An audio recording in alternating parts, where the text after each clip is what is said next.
चले आओ चले आओ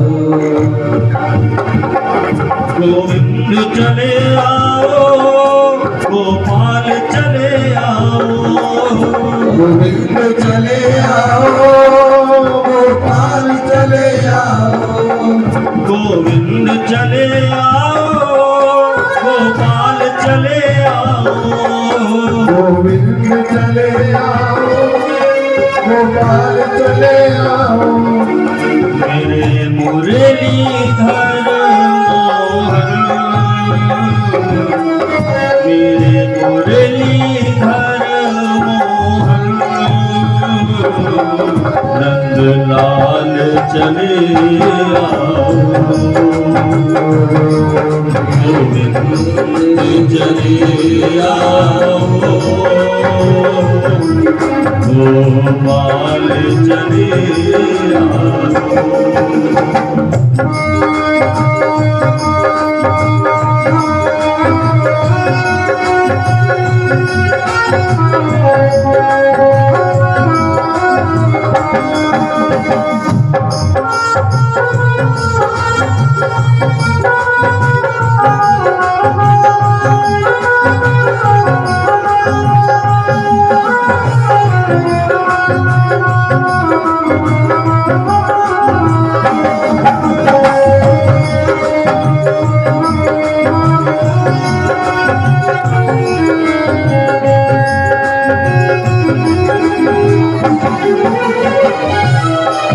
तेरे दर्शन को मोहन मेरे नैन तरसते हैं मेरे दर्शन को मोहन मेरे नैन तरसते हैं तेरे दर्शन को मोहन मेरे नैन तरसते हैं तेरे दर्शन को मोहन मेरे नैन तरसते हैं वो सावन भादों जैसे निर्झर ये बरसते हैं सावन भादों जैसे निर्झर ये बरसते हैं वो सावन भादों जैसे मेरे नैन बरसते हैं सावन भादों जैसे मेरे नैन बरसते हैं कुछ ऐसा करो नैनों में समा जाओ कुछ ऐसा करो मोहन नैनों में समा जाओ चले आओ गोपाल चले आओ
वो एक शर्त जमाने से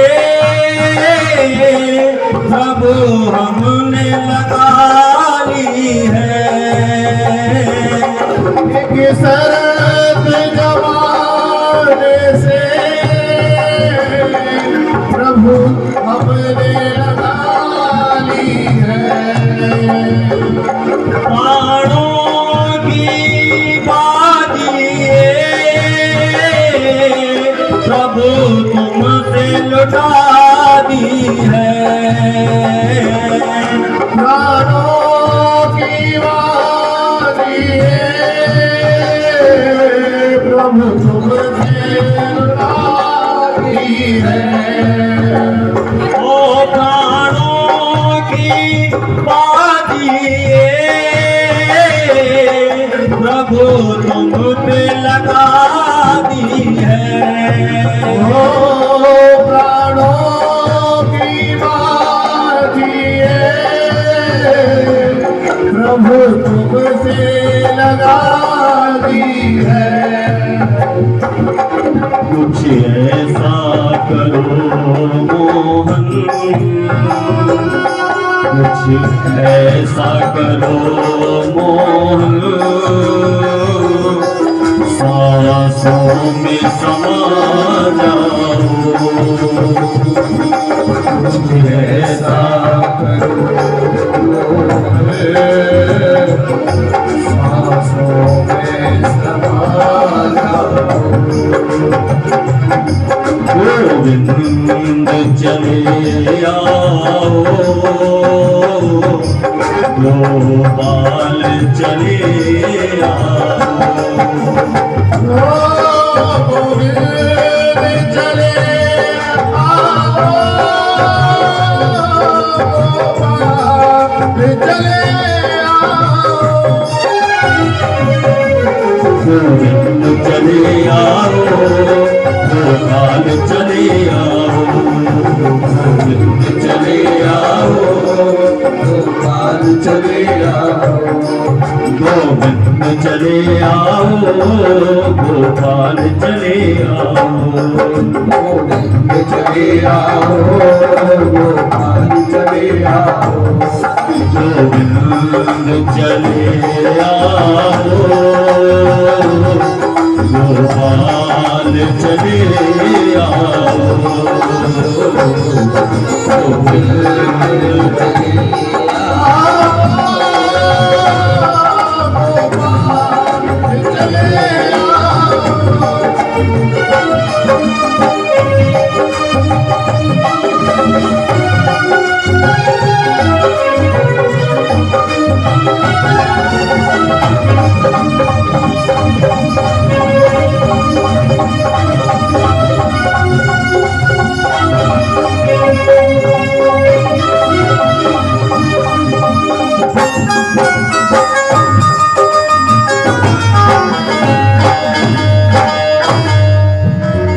बोलिए वृंदावन बिहारी लाल की जय हो।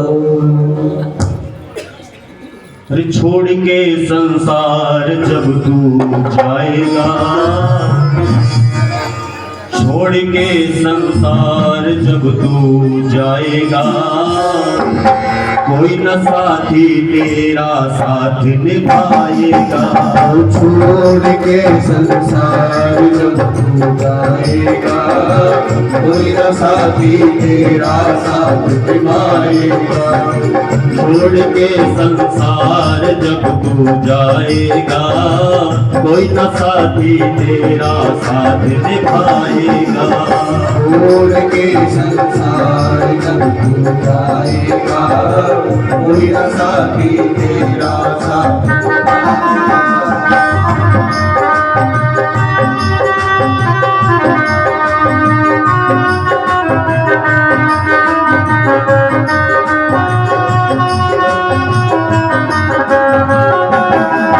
तूने भजन किया न तो घड़िया, सत्संग किया न तो घड़िया।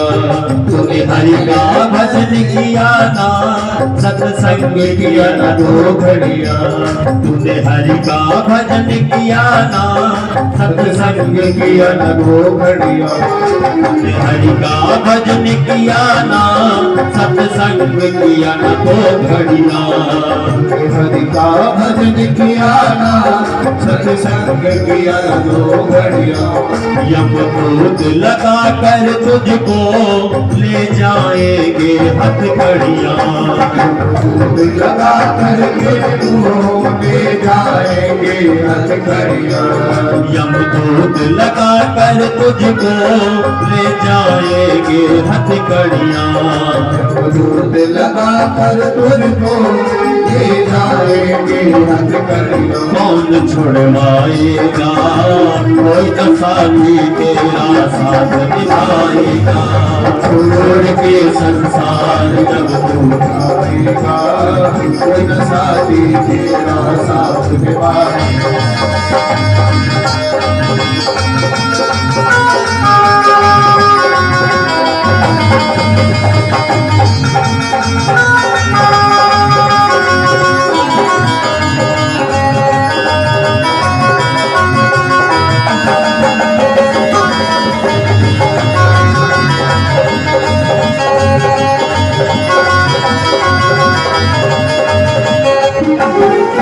इस पेट भरने के खातिर तू पाप कमाता निस दिन। उस पेट भरण के खातिर तू पाप कमाता निस दिन। इस पेट भरने के खातिर तू पाप कमाता निस दिन। इस पाप भरण के खातिर तू पाप कमाता निस दिन। शमशान में लकड़ी रख कर तेरे आग लगेगी एक दिन। शमशान में लकड़ी धर कर आग लगेगी एक दिन।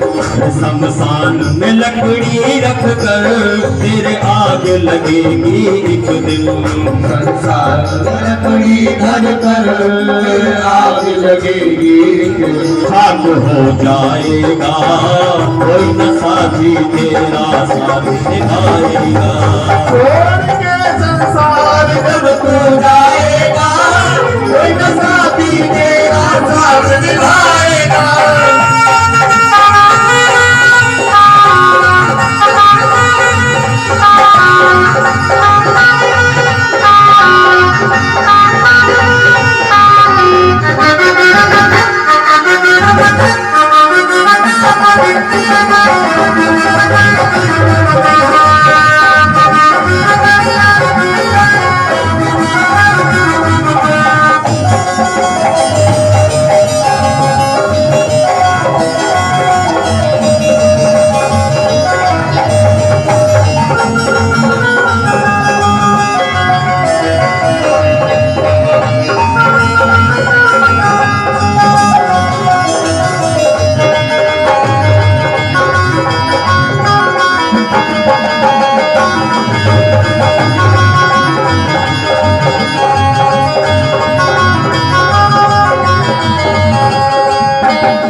सत्संग की है ये गंगा, तो इसमें लगा ले गोता। सत्संग की है ये गंगा तो इसमें लगा ले गोता। सत्संग की है ये गंगा, तो इसमें लगा ले गोता। सत्संग की है ये गंगा तो इसमें लगा ले गोता। वरना इस दुनिया से तू जाएगा रोता रोता। वरना इस दुनिया से तू जाएगा रोता रोता। वरना इस दुनिया से तू जाएगा रोता रोता। वरना इस दुनिया से तू जाएगा रोता रोता। फिर पछताएगा, कोई न साथी तेरा साथ निभाएगा। छोड़ के संसार जब तू जाएगा कोई न साथी तेरा साथ निभाएगा।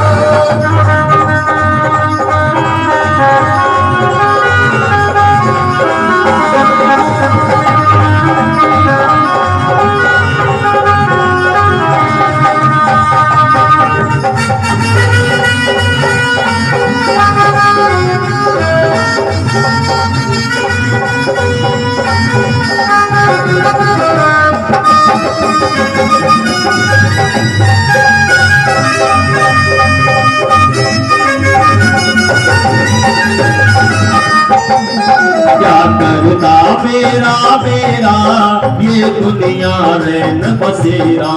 क्या करता मेरा मेरा ये दुनिया रैन बसेरा। क्या करता मेरा मेरा ये दुनिया रैन बसेरा। क्या करता मेरा मेरा ये दुनिया रैन बसेरा। यहाँ कोई न रहने वाला ये चिड़िया रैन बसेरा। यहाँ कोई न रहने वाला ये चिड़िया रैन बसेरा। यहाँ कोई न रहने वाला ये दुनिया रैन बसेरा। यहाँ कोई न रहने वाला ये दुनिया रैन बसेरा। हंस उड़ जाएगा कोई न साथी तेरा साथ दिखाएगा। उड़ के संसार जब तू जाएगा कोई न साथी तेरा साथ निभाएगा। छोड़ के संसार जब तू जाएगा कोई न साथी तेरा साथ निभाएगा। ये संसार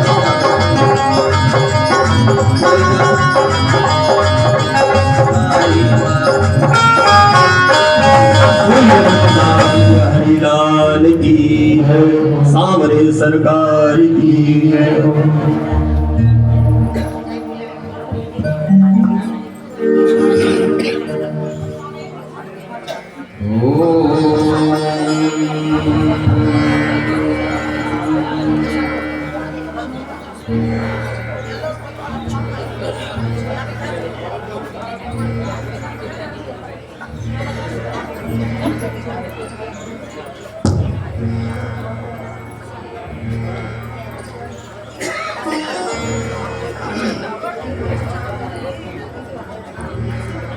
श्रीमद् भागवत महापुराण के इस पावन प्रसंग में आगे सूर्य ग्रहण की कथा है। एक समय की बात है। कथैकदा द्वारवत्याम वसतो रामकृष्णयो सूर्योपराग। सूर्योपराग माने सूर्य ग्रहण। सूर्य ग्रहण जब होता है तो हमारे सभी देशवासी कुरुक्षेत्र में आते हैं। जिस प्रकार से चंद्र ग्रहण में वाराणसी की महिमा है, इसी प्रकार से सूर्य ग्रहण में कुरुक्षेत्र की महिमा है। भगवान भी आते हैं वहाँ पर। इसकी विशेषता है क्योंकि वहाँ एक कुंड है, सूर्य कुंड बोलते हो। और महाराज हमारे परशुराम भगवान ने वहाँ बनाए 5 कुंड समंत पंचक। पता नहीं कैसे भर के लाते थे वो, या वही लाके क्षत्रियों को। उन्होंने 5 कुंड बनाए थे। पता नहीं, खून से भरे थे महाराज उन्होंने 5 कुंड। तो जो सूर्य वो है कुंड है, उसमें विशेष स्नान करने की महिमा है। तो भगवान भी आते हैं। तम ज्ञात्वा मनुजो, इस बात को जब सबको पता चला तो हमारा समंत पंचकम क्षेत्रम, समंत पंचक क्षेत्र भी कहते हैं उसको, कुरुक्षेत्र को। और महाराज वह सभी लोग आ रहे हैं। इधर से भगवान चले, एक तो नहीं, पूरे के पूरे वसुदेव और माता देवकी और सब भगवान की पत्नियां सभी लोग आ रहे हैं। इधर नंद बाबा देवी, माँ यशोदा, ग्वाल बाल गोपियां सब आई। इधर पांडव लोग भी आए, द्रौपदी भी आई। महाराज सब इतना बड़ा ये कार्यक्रम था, सब लोग वहाँ पर आते हैं और मिलते हैं। अताहम भ्रातरम मन्ये, यहाँ पर कुंती माता मिलती हैं भगवान से। और सब लोग एक दूसरे से मिल रहे हैं क्योंकि बहुत दिनों के बाद मिल रहे थे। एक दूसरे का अभिवादन करते हैं। सुहृदो ज्ञातया पुत्रा भ्रातरा पितरावपि नानुस्मरन्ति स्वजनम यस्य दैवम अदक्षिणम। देखो, अपने भाइयों का, बंधुओं का, माता पिता का वो लोग स्मरण नहीं करते हैं जो देवता जिनसे नाराज हो जाते हैं। वसुदेव जी महाराज यहाँ सभी से मिलते हैं और कहते हैं कि परमात्मा की कृपा है कि हम लोग यहाँ पर मिल रहे हैं सब एक दूसरे के साथ में। और इस प्रकार से सब लोग मिल करके एक दूसरे के साथ महाराज नंद बाबा भी आए और नंदस्तु यदून प्राप्तान, सारे जितने भी यदुवंशी हैं उनसे मिलते हैं, भगवान श्री कृष्ण से मिलते हैं, लेकिन भाव कम नहीं हुआ। देखो इतने दिनों के बाद मिल रहे हैं। भगवान की आयु लगभग यहाँ पर 85 वर्ष की है और 11 वर्ष की अवस्था में भगवान नंद बाबा माँ यशोदा गोपियों से अलग हुए थे और इतने दिनों के बाद भी उसी भाव से मिलते हैं। सब लोग वैसे ही पहचानते हैं क्या कैसा रहा होगा प्रेम, क्योंकि देखो उसको जीवित रखा इन्होंने अपने अंदर से और उस प्रेम को जीवित रखा, लगातार स्मरण करते रहे भगवान का। यही तो देखो कोई कहीं बसे, भगवान कहते हैं कहीं भी रहो, जिस देश में जिस वेश में, राधा रमण राधा रमण राधा रमण कहो कि जय राधा माधव जय कुंज बिहारी, जय राधा माधव जय कुंज बिहारी,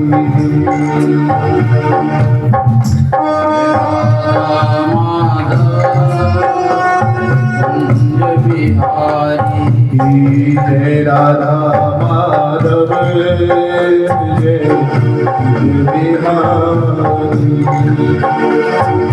जय गोपी जन वल्लभ जय गोपी जन वल्लभ, जय गोपी जन वल्लभ, जय गोपी जन वल्लभ,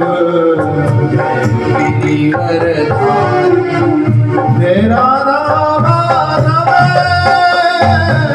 जय कुंज बिहारी,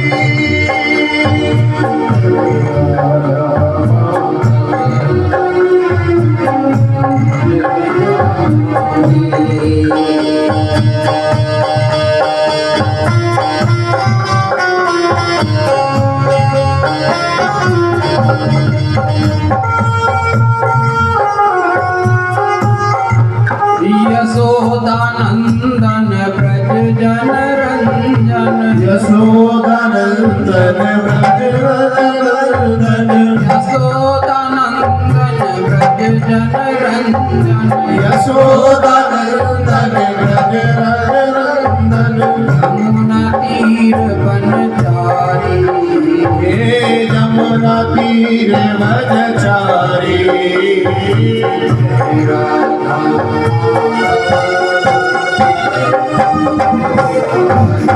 जय राधा माधव जय कुंज बिहारी,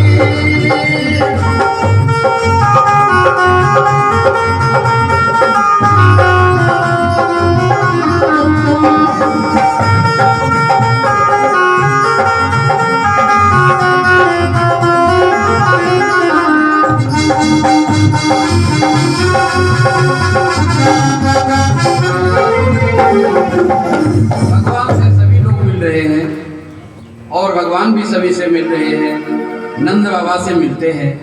महाराज वही भाव है नंद बाबा से, और महाराज नंद बाबा ही परिस्वस्थ जिरे गाढ़, महाराज गाढ़ भाव। एक होता है दूर दूर से, कहा नहीं बिल्कुल एक दूसरे के साथ आलिंगन करके इस तरह मिल रहे हैं। और वसुदेवा परिस्वज्य, वसुदेव जी से भी मिलते हैं प्रेम विह्वला। महाराज कंस के द्वारा किए हुए क्लेशों का भी स्मरण करते हैं। और कृष्ण रामो परिस्वज्य, महाराज भगवान भी बलराम भी नंद बाबा से मिलते हैं और पितरों अभिवादन करते हैं, क्योंकि बड़े लोगों को अभिवादन करना चाहिए। कहते हैं कि भाई अभिवादनशीलस्य नित्यं वृद्धोपसेविनः चत्वारि तस्य वर्धन्ते आयुर्विद्याय सोबलम्। जो प्रणाम करते हैं लोग उनको क्या क्या मिलता है?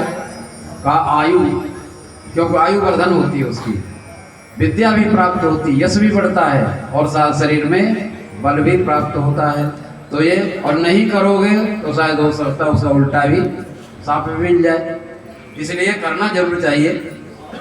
भगवान करते हैं, सबको प्रणाम करते हैं। और इस प्रकार से ना किंचन ऊचु प्रेमना, कोई बोल नहीं पा रहे, इतने दिनों के बाद इतनी उत्कंठा है, एक दूसरे से मिलते हैं। और महाराज शास्त्र कंठा क्रूद वहा भगवान को भी बहुत ही गला भर गया माता पिता को देख करके, माँ यशोदा को देख करके। और इस प्रकार से कहा कि महाराज यशोदा चा महाभागा, और माँ यशोदा उन्होंने जब देखा दोनों पुत्रों को, महाराज उनको भी हृदय से लगा लेते हैं। और रोहिणी देवकी न जात, और रोहिणी माता और देवकी माता वो भी मिलती हैं माँ यशोदा से। और कहा विस्मरित, कहा महाराज कौन इस प्रकार की मित्रता को विस्मरण कर सकता है। गोप्यश्चा कृष्णमुपलभ्य, महाराज गोपियों का तो भाव ही अलग था भगवान से जब मिलती हैं वहाँ कुरुक्षेत्र में। और महाराज का चिराभीष्टम, इतने दिनों के बाद में जो अभीष्ट की प्राप्ति हुई है, भगवान का दर्शन कर रही है। दृश्यसु पद्मगतम सपाणी, लगता है कि वो आंखें क्यों बंद हो रही हैं। बस गोपियों की यही एक सबसे बड़ी शिकायत है। वो पीछे भी बोल के आए गोपी गीत में कि अटति यद भवानन्निकाननम त्रुटिर्युगायते त्वामपश्यताम् कुटिलकुण्डलं श्रीमुकुटस्थे कमलदासने वरुणयाति जड़ उदीक्षताम पश्चिमकृतृषाम। ये जो जड़ है विधाता ने क्यों बनाया, यहाँ पर भी वही बात कहती है। कहा कि हम देख रहे हैं भगवान को, श्याम सुंदर का दर्शन कर रहे हैं, लेकिन ये पलकें क्यों बंद हो रही हैं। भगवान को जैसे अपने दृष्टि के द्वारा पी रही है, और भगवान को परिरभ्य, क्योंकि एकांत में मिलते हैं महाराज, परिरभ्य आलिंगन करती हैं और इस प्रकार से मिलती हैं।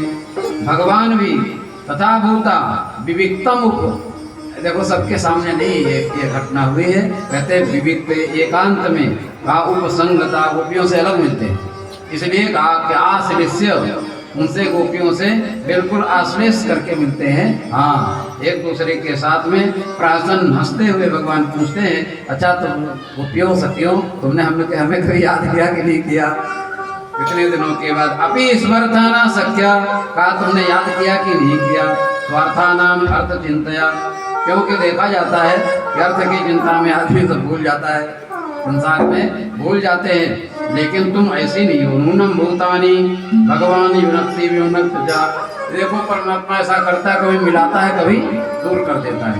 संसार का यही नियम है, सदैव एक दूसरे के साथ नहीं रह सकते हम लोग, वियोग तो होता ही होता है। और इस प्रकार से, लेकिन हे गोपियों, का वायुर्यथा घनानीकम, जैसे देखो वायु और बादल को क्या करते हैं, बादल कभी मिल जाता है, कभी छिन्न भिन्न हो जाता है, इधर उधर हो जाता है। इसी प्रकार से, और जो धूल उड़ती है, कभी इकट्ठा रहती, कभी देखो धूल कहीं चली गई, पत्ते गिरे, पत्ता टूटा, डाल से ले गई, पवन उड़ा है, अब के बिछड़े कब मिलेंगे, दूर पड़ेंगे, ऐसा होता है। इसी प्रकार से योग वियोग होता रहता है। योग वियोग भोग बल मंदा, हित अनहित मध्यम ब्रह्म फंदा, ये सब चलता ही रहता है। इसी प्रकार भगवान कहते हैं, लेकिन का संयोज्य आचिपते भूया, लेकिन ये तो चलता रहता है, लेकिन मई भक्ति रे भूतानाम, मेरे प्रति जो भक्ति होती है जिसकी, वो अमृतत्व है, वो अमृत के लिए होती है, मोक्ष के लिए हो जाती है। गोपियों, आम ही सर्वभूतानाम दृष्टिया, बड़े सौभाग्य की बात है कि तुम लोगों का प्रेम स्नेह आज भी मेरे प्रति उतना ही है। इसलिए आम ही सर्वभूतानाम, वैसे तो मैं सभी प्राणियों के अंदर विराजमान हूँ। भगवान कहते हैं ऐसा कोई प्राणी नहीं जिसके अंदर मैं ना हूँ, चाहे कोई जीव जंतु हो, चाहे मच्छर हो, चाहे मक्खी हो, वहाँ पर भी भगवान उतना ही है। जितना आपके अंदर, जितना हाथी के अंदर है चैतन्य, उतना ही वहाँ पर भी सबके अंदर बराबर होता है। इसलिए कहा कि नहीं एतानि भूतानि, इसलिए कभी किसी का अपमान नहीं करना चाहिए। सुखदेव जी महाराज कहते हैं इस प्रकार से अध्यात्म उपदेश दिया भगवान ने गोपियों को, और अध्यात्म उपदेश दे करके अब आगे द्रौपदी जी मिलती है भगवान की पत्नियों से, विशेष करके 8 पत्नियों से विशेष बात करती है कि बताइए तुमने कैसे विवाह किया। 8 के नाम लेती है कि हे वैदर्भी अच्युते भद्रे, हे जाम्बोती कौशले, कहा कि तुमने किस प्रकार से इनसे विवाह किया है, तो महाराज बड़े ही अलग है आदमी है। तब रुक्मिणी ने बताया, मुझे तो कोई और ही चाहता था, लेकिन कहा कि मेरा जो भाव था और मुझे लेकर के आए, फिर लेकर के गए। इसी प्रकार सत्यभामा ने भी बताया जाम्बवती ने भी बताया, सब लोगों ने बताया, मित्रवृंदा और भगवान की जो दूसरी पत्नियां थी 16,001 थी, उन्होंने कहा भौमम निहत्य सगणम, कहा उन्होंने भौमासुर को मारा और हम लोगों का उद्धार किया, जो जेल में हम लोग बंद थे। निर्मुच्य संस्कृति विमोक्षणम अनुस्मरंती, हम तो निरंतर उनका स्मरण करती है, रातों दिन हम उनका स्मरण करती है। मतलब कोई ऐसा नहीं, शिकायत नहीं हुई कि भाई हमसे बात नहीं करते हैं, इतने इतने लोग हैं इसलिए हम परेशान रहते हैं, ऐसा किसी ने भी कोई शिकायत नहीं की द्रौपदी से।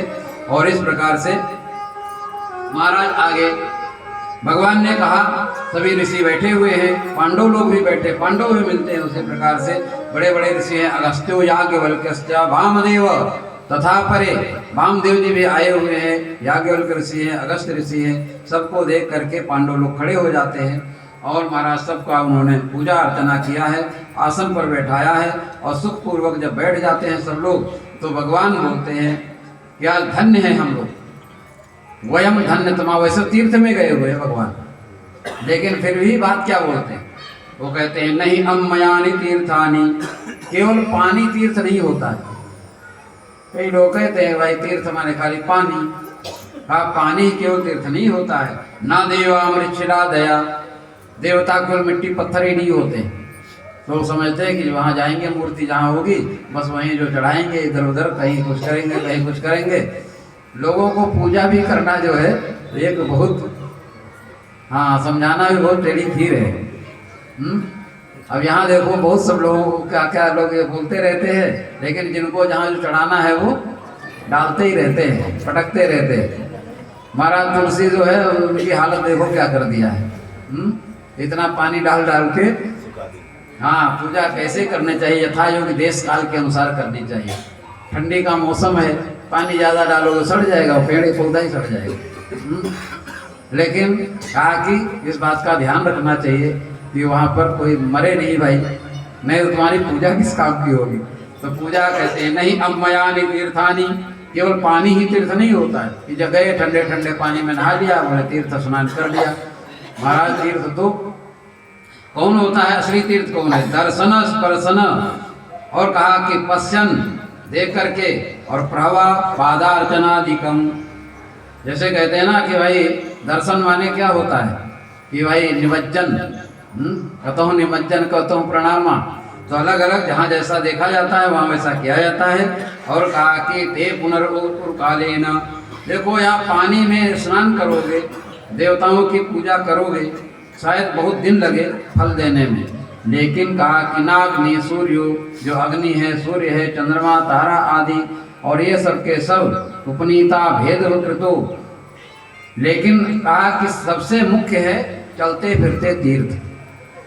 जैसे गोस्वामी जी कहते हैं कि देखो बेणी कैसे त्रिवेणी है, कहते हैं कि भाई एक तो प्रयाग वहीं रहता है, जो जग जंगम तीर्थ राजू मुद मंगलमय संत, कहा महाराज मुद मंगलमय संत समाजू, जो जग जंगम, जंगम माने क्या होता है, चलने फिरने वाला। एक होता तीर्थ वहीं बैठा हुआ है, वो तो वही जाना पड़ेगा आपको। एक तीर्थ है जो आपके घर में आ गया चल करके, संतों का, संत लोग, जो जग जंगम तीर्थ राजू, ये सबसे बड़ा तीर्थ है, जो चल करके भी जो चलते फिरते तीर्थ है। और एक तो है वहाँ पर, तो कहा कि देखो आप जिस भाव से यहाँ करोगे, तो यहाँ भगवान कहते हैं संत लोग चलते फिरते तीर्थ हैं, वो एक जगह नहीं बैठे रहते हैं, संत सुखे विचरंत में विचरण करते ही हैं। और इसलिए कहा यस्यात्म बुद्धि गुणपे त्रिधातु के स्वधि कलत्रादि सुभौमयी यदि यतीर्थ बुद्धि शरीरी न करे जने सभिज्ञेषु स एव भूकरा। आत्मबुद्धि शरीर गुण पे, गुणप कहते हैं मुर्दा। वैसे शरीर क्या चीज है हम लोगों का, चैतन्य जब तक है नहीं तो वास्तव में शरीर मुर्दा ही है एक प्रकार का। कहा इस मिट्टी पत्थर के पंचमहाभूत के शरीर में जो आत्मबुद्धि करते हैं वो क्या है, गधे हैं। भगवान ऐसा बोल रहे हैं। गुण पे त्रिधातु के स्वधि कलत्रादिषु, और अपनी बुद्धि, अपनत्व बुद्धि केवल अपनी पत्नी, अपने पुत्र, अपने, बस यही है हमारे, इतने में ही आत्मबुद्धि। क्यों उदार चरिता नाम तो वसुदैव हाँ, उनके तो ये भाव रहता है कि सब भाई अपने हैं, लेकिन नहीं, केवल यही अपने हैं, बस इतना ही जो मानता है। स्वधी कलत्रादेश भौम इज्जत के कहा इज्जत ही। भौम माने होता मिट्टी के द्वारा बना हुआ जो कुछ भी है, मान लो मूर्ति ही बना दी गई या जो भी है, मिट्टी पत्थर और भी सब अष्ट धातु के बनाते हैं लोग अलग अलग, कोई पीतल की भी होगी, कोई सोने की हो गई, लेकिन ये सब क्या है, कहा कि यह तीर्थ यहाँ बताते हैं, कहा कि भौम इज्जति, केवल इसी में पूजा की बुद्धि बनी रहती है और किसी चैतन्य को पूजा नहीं करते। चेतन कोई हो, महापुरुष है, वो भी तो चेतन है, लेकिन उनकी पूजा नहीं करेंगे, मिट्टी पत्थर में जरूर सब वहाँ बहुत भाव से करेंगे। तो ये कहते हैं क्या भौम इज्जति और यह तीर्थ बुद्धि सलिले न कर ही। कहा तीर्थ बुद्धि कहाँ केवल पानी में, कहा वो लोग क्या है, न कर ही चित, कहा जनेश तो विज्ञ, महापुरुषों में नहीं तीर्थ बुद्धि होती, महापुरुष साक्षात तीर्थ होते हैं। अब कई लोग ऐसे बोलते हैं, एक ने कहा, कथा कर रहे थे महाराज, वो बोले भाई हमारे मुंह में गंगा होती है, ऐसा बोले होंगे कोई के लोग मरे होंगे तो उन्होंने हड्डी वड्डी वहाँ रखी होगी, अस्थि वस्ती, उन्होंने सोचा वहाँ कहाँ जाएंगे गंगा जी। महाराज बोलते हैं कि हमारे मुंह में गंगा जी है, उन्होंने ला करके जो महाराज पे दूर कहाँ जाएंगे, आप कहते हो अब यहीं गंगा जी है, लाओ थोड़ा डाल दिया। भाव उसका ये नहीं है, इस तरह से नहीं किया जाता है। यहाँ तात्पर्य है कि देखो गंगा का मतलब होता है साक्षात पवित्र ही है वो, लेकिन अब ऐसा थोड़े है कि ला करके वहाँ थोड़ा चूर्ण डाल दो हड्डियों का और तर जाएंगे हमारे वो पुरखे लोग, ऐसा नहीं होता है। तो कहा कि यह तीर्थ बुद्धि सलिले न कर हिजित, तो कहा कि जनेश विज्ञेश सैव गोखरा, वो गोखर माने होता गधा, कहा ये लोग गधे ही है एक प्रकार से कि जो इस प्रकार से मैं नहीं मानते हैं। मुनियों ने कहा महाराज ये जो संसार है यथार्थ में अपनी लीला के द्वारा आपने बनाया है और अपनी लीला के द्वारा ही आप इसकी रक्षा करते हैं और इसको संहार करते हैं। वसुदेव जी सारे ऋषियों से कहते हैं कि प्रभु, कहा कि हम कर्मणा कर्म निर्हारो, कहा कि महाराज कुछ यज्ञ वज्ञ करना है। देवर्षि नारद जी वहीं बोलने लगे, कहा देखो बड़ी विचित्र बात है, ये भगवान को ढूंढ रहे हैं, भगवान उनके घर में बैठे हैं। कहा कि नाति चित्रम इदम विप्रा वसुदेव बुभुत्सया कृष्णम मत्वा अर्भकम, भगवान उनके पुत्र हैं और पुत्र बुद्धि बनी हुई है, भगवान बुद्धि नहीं बनती। क्यों नहीं बनती है? और देखो हम लोगों से पूछ रहे हैं हमारा कल्याण कैसे होगा, घर में भगवान इनके स्वयं बैठे हुए। अच्छा जब जन्म हुआ था तो भगवान की स्तुति किया इन्होंने वसुदेव जी ने, और फिर ले गए वहाँ गोकुल में, और अब क्या बोल रहे हैं, कहा महाराज हमें कल्याण का कोई मार्ग बताइए।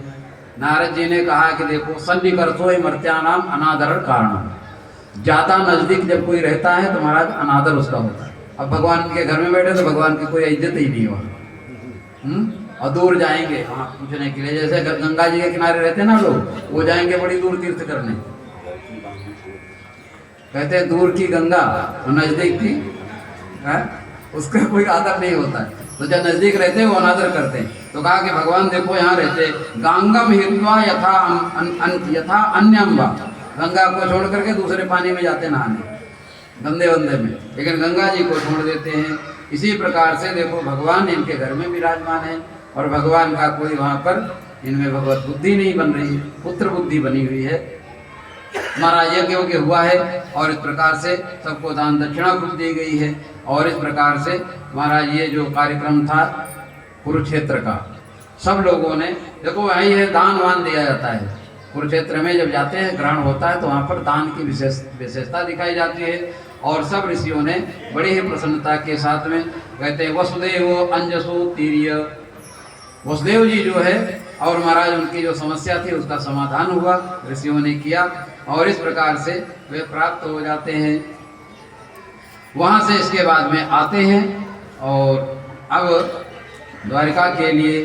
इसी बीच में अर्जुन एक बार, महाराज अर्जुन को उसको लग गया था कुछ दोष लगा, 12 साल के हो गए बाहर, क्योंकि द्रौपदी एक पति के साथ 1 वर्ष रहती थी, उस बीच में दूसरा कोई आ जाए, वो एकांत में बैठे हो तो उसको महाराज फिर वनवास होता था।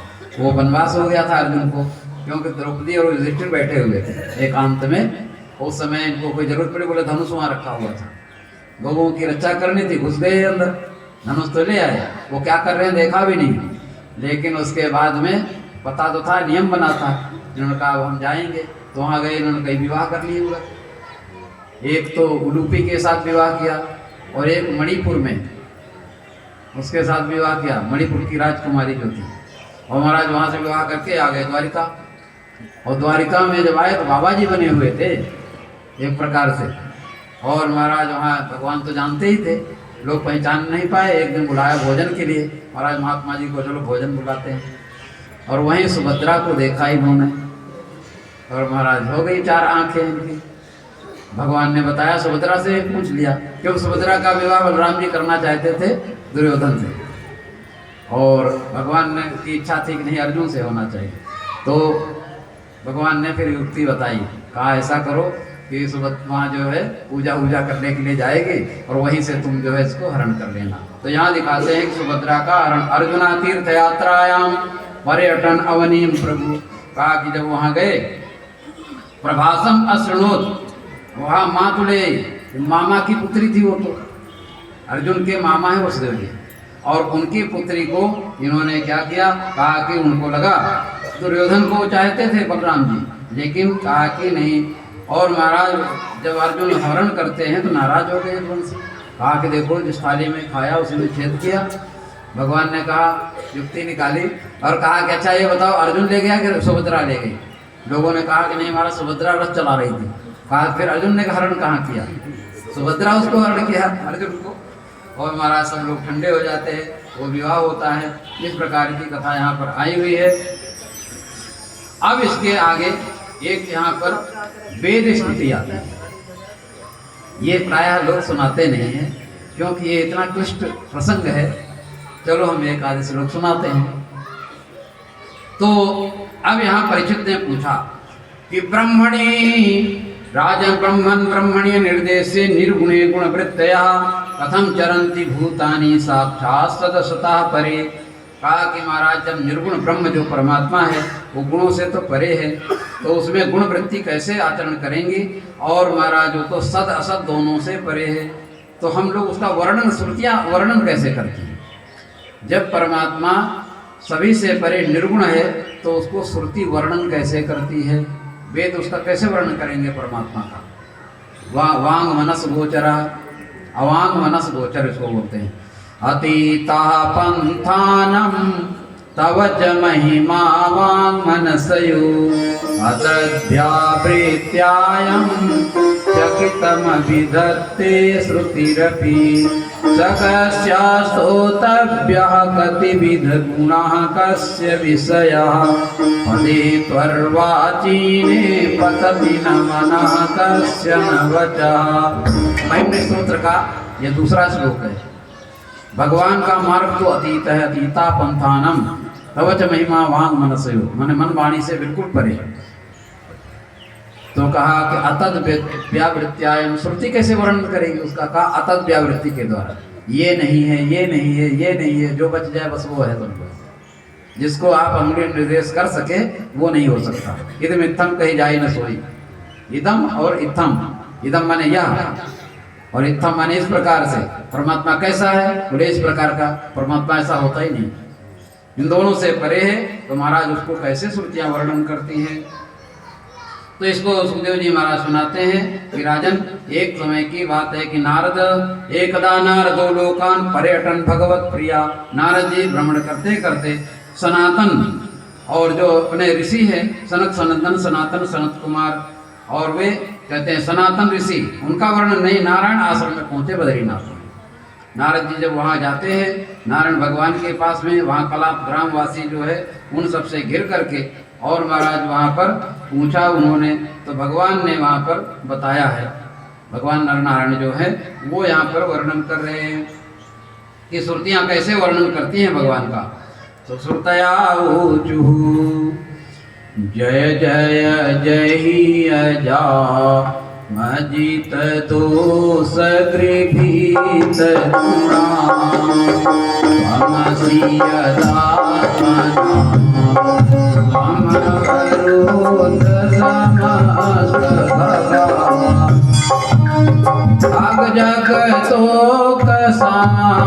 अखिल सत्यवबोधके जयात्मना सचर तो नुचरे निगमा वेदोपराब्धमेत तदभयन्त्यवशेष दया यत उदयातमसौ विकृतेर्वावृत्ति आतरिसयोददोषै मनोवचनाचरितम्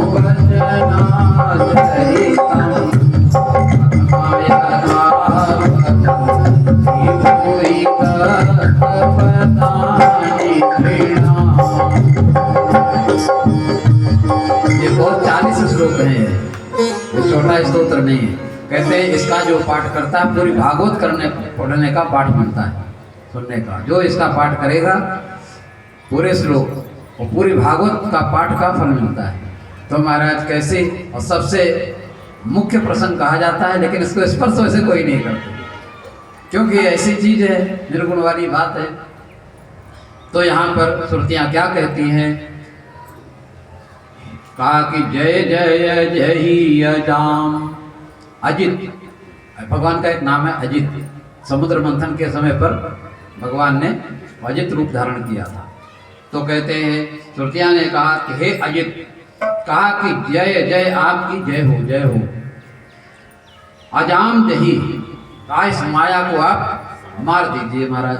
ये माया पीछे पड़ी है लोगों के, माया के चक्कर में आकर के देखो ये कहाँ से कहाँ चला गया, क्या से क्या बन गया।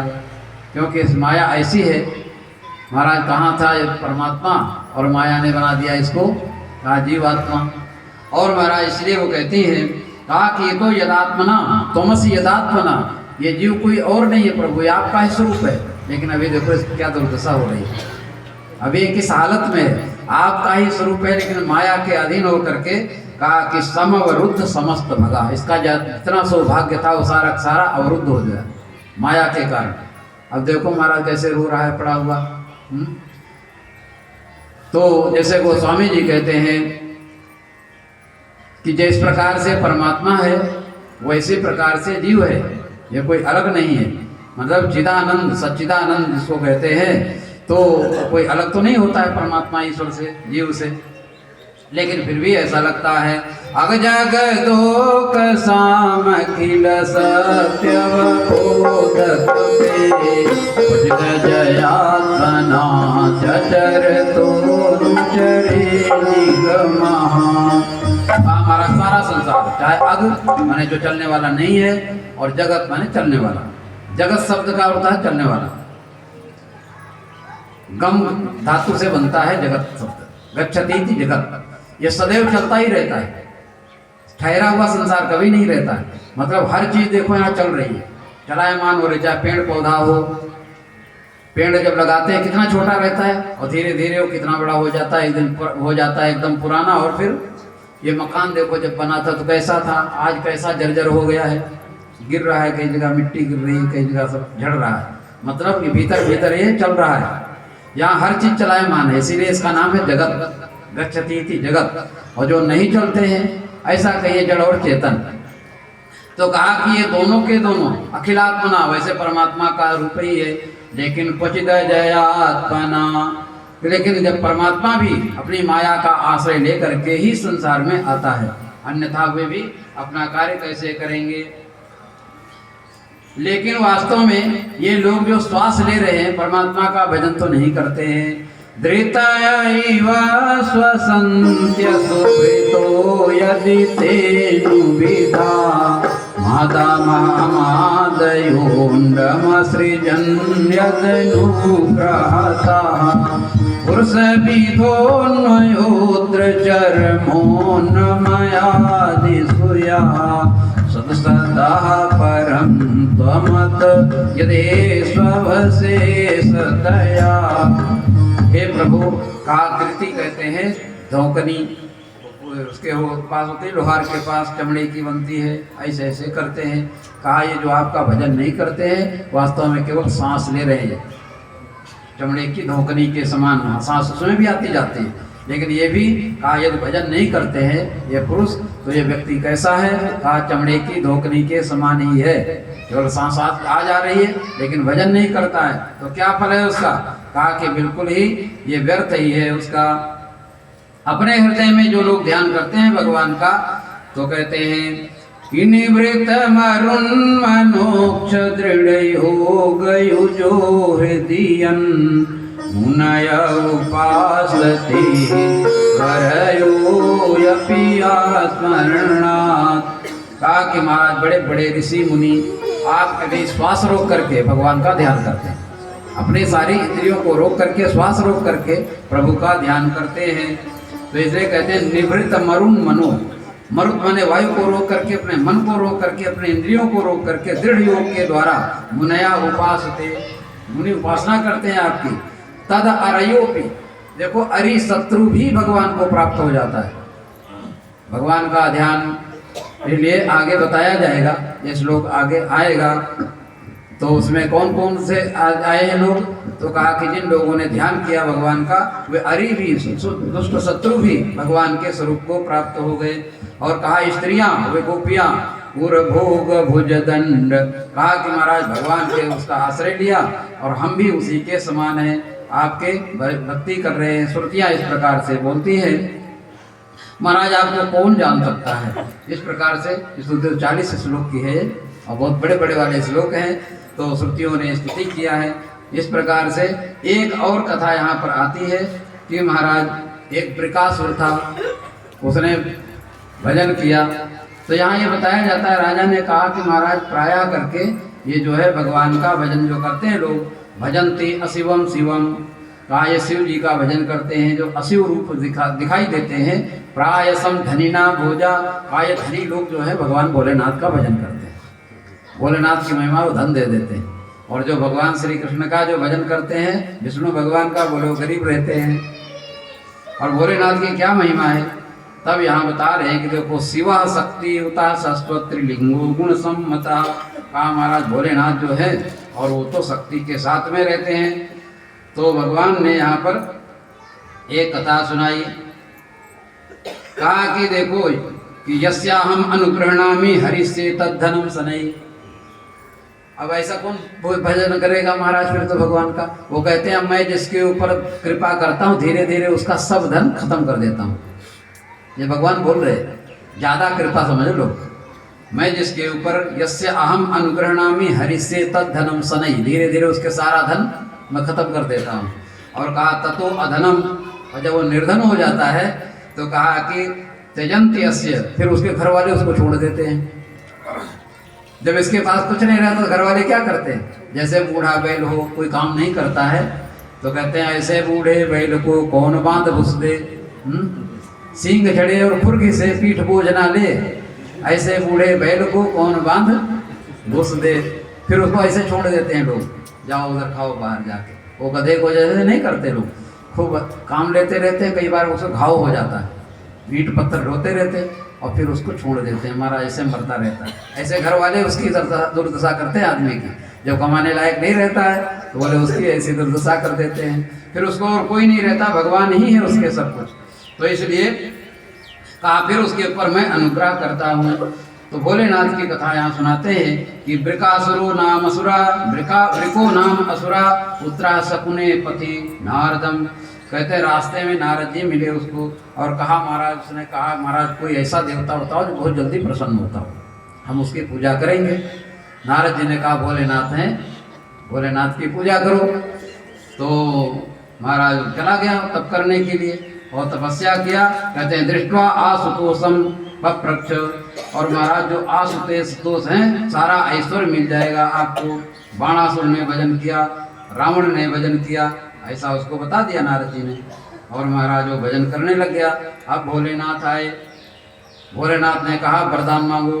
तो वृकासुर ने कहा कि प्रभु जिसके ऊपर मैं हाथ रखूं वो भस्म हो जाए। भोलेनाथ ने कहा हे मस्त ऐसा ही होगा। महाराज ने देखा भोलेनाथ अब कहाँ और पे रखने जाए, भोलेनाथ के ऊपर ही रखने के लिए चला। देखा पार्वती साथ में है, सुंदर थी। उसने कहा इनको मार देंगे, पार्वती अपनी हो जाएगी। ऐसा उसने सोचा। तो भस्मासुर ने करी तपस्या वर दीना त्रिपुरारी। भस्मासुर ने करी तपस्या वर दीना त्रिपुरारी। भस्मासुर ने करी तपस्या वर दीना त्रिपुरारी। भस्मासुर ने करी तपस्या वर दीना त्रिपुरारी। ओ जिसके सिर पर हाथ धरे तू, जिसके सिर पर हाथ धरे दो, भस्म होए तन सारी। शिव भोला भंडारी, शिव भोला भंडारी। शिव भोला भंडारी साधु शिव भोला भंडारी। शिव भोला भंडारी साधु शिव भोला भंडारी।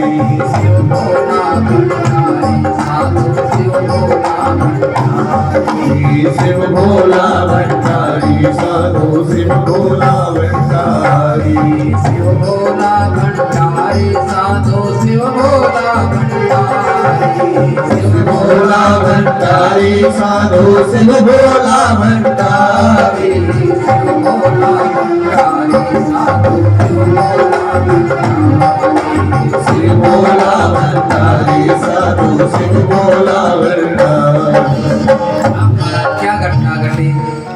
जब वो चला आगे भोलेनाथ के ऊपर हाथ रखने के लिए, और महाराज तो कहते हैं कि अब वो जो है भस्म हो जाएगा। शिव के सिर पर हाथ धरन की मन में दुष्ट विचार। शिव के ऊपर हाथ धरन की मन में दुष्ट विचारी। शिव के सिर पर हाथ धरन की मन में दुष्ट विचारी। ओ शिव के सर पे हाथ धरन की मन में दुष्ट विचारी। ओ भागे फिरे चहुरिस शंकर, भागे फिरे चहुरिस शंकर, लगा दे डर भारी। शिव भोला भंडारी साधु शिव भोला भंडारी। शिव भोला भंडारी साधु शिव भोला भंडारी।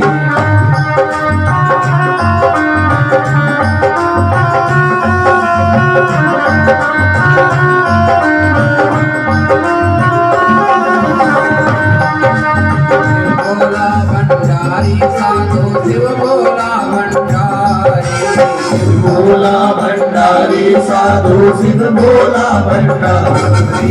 शिव भोला भंडारी शिव भोला भंडारी साधु शिव भोला भंडारी। अब महाराज भोलेनाथ चक्कर में पड़ गए, आगे आगे भाग रहे हैं, पीछे भस्मासुर। उसका नाम अभी भस्मासुर नहीं है, उसका नाम अभी बृकासुर है, क्योंकि वो तो वरदान जब मिला वो भस्म करने का, इसलिए भस्मासुर कहलाता, लेकिन नाम उसका था बृकासुर। महाराज वो आगे आगे भोलेनाथ आगे आगे भाग रहे हैं, पीछे पीछे वो दौड़ा हुआ, रख दूं हाथ। भगवान विष्णु ने सोचा भोलेनाथ तो चक्कर में पड़ गए, अब इनको कैसे बचाया जाए। गिरिजा रूप धार हरि बोले बात सुर से प्यारी। गिरिजा रूप धार हरि बोले बात सुर से प्यारी। गिरिजा रूप धार हरि बोले बात सुर से प्यारी। गिरिजा रूप धार हरि बोले बात सुर से प्यारी। जो तो अपना नाच दिखावे, जो तो अपना नाच दिखावे, हो नारी तुम्हारी। शिव भोला भंडारी साधु शिव भोला भंडारी। शिव भोला भंडारी साधु शिव भोला भंडारी। शिव भोला भंडारी साधु शिव भोला भंडारी। शिव भोला भंडारी साधु शिव भोला भंडारी।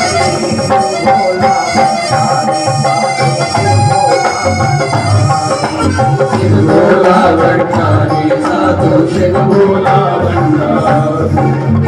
महाराज भगवान विष्णु ने पार्वती का रूप धारण किया और वो दौड़ रहा था भोलेनाथ के पीछे।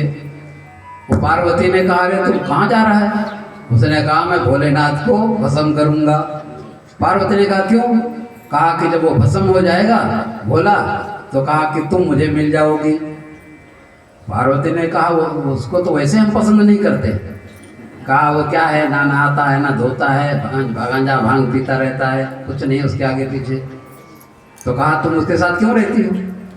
कहा वो नाचता बहुत बढ़िया है, बस उसके नाच से हम मोहित होकर के उसके साथ रहते हैं, और यदि तुम वैसा ही नाच दिखा दो जैसे वो नाचता है तो कहा हम तुम्हारे साथ चलेंगे।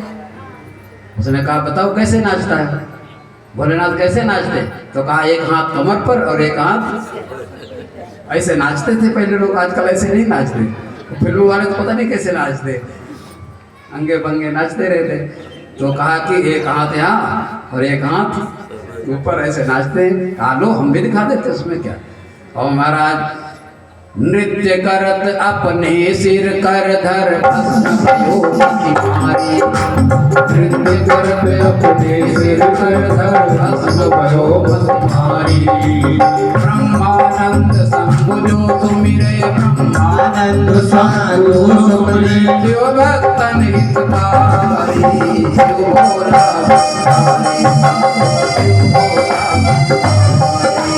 शिव भोला भंडारी, साधु शिव भोला भंडारी।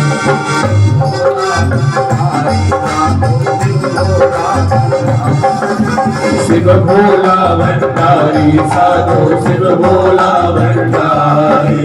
शिव भोला भंडारी, साधु शिव भोला भंडारी।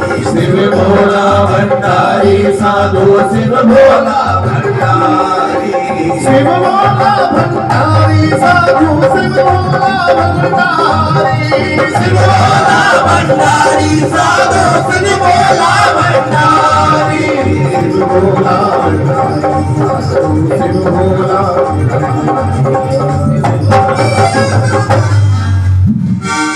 तो भोलेनाथ की और ये जो लीला यहाँ दिखाई गई, भोलेनाथ कितने दयालु हैं।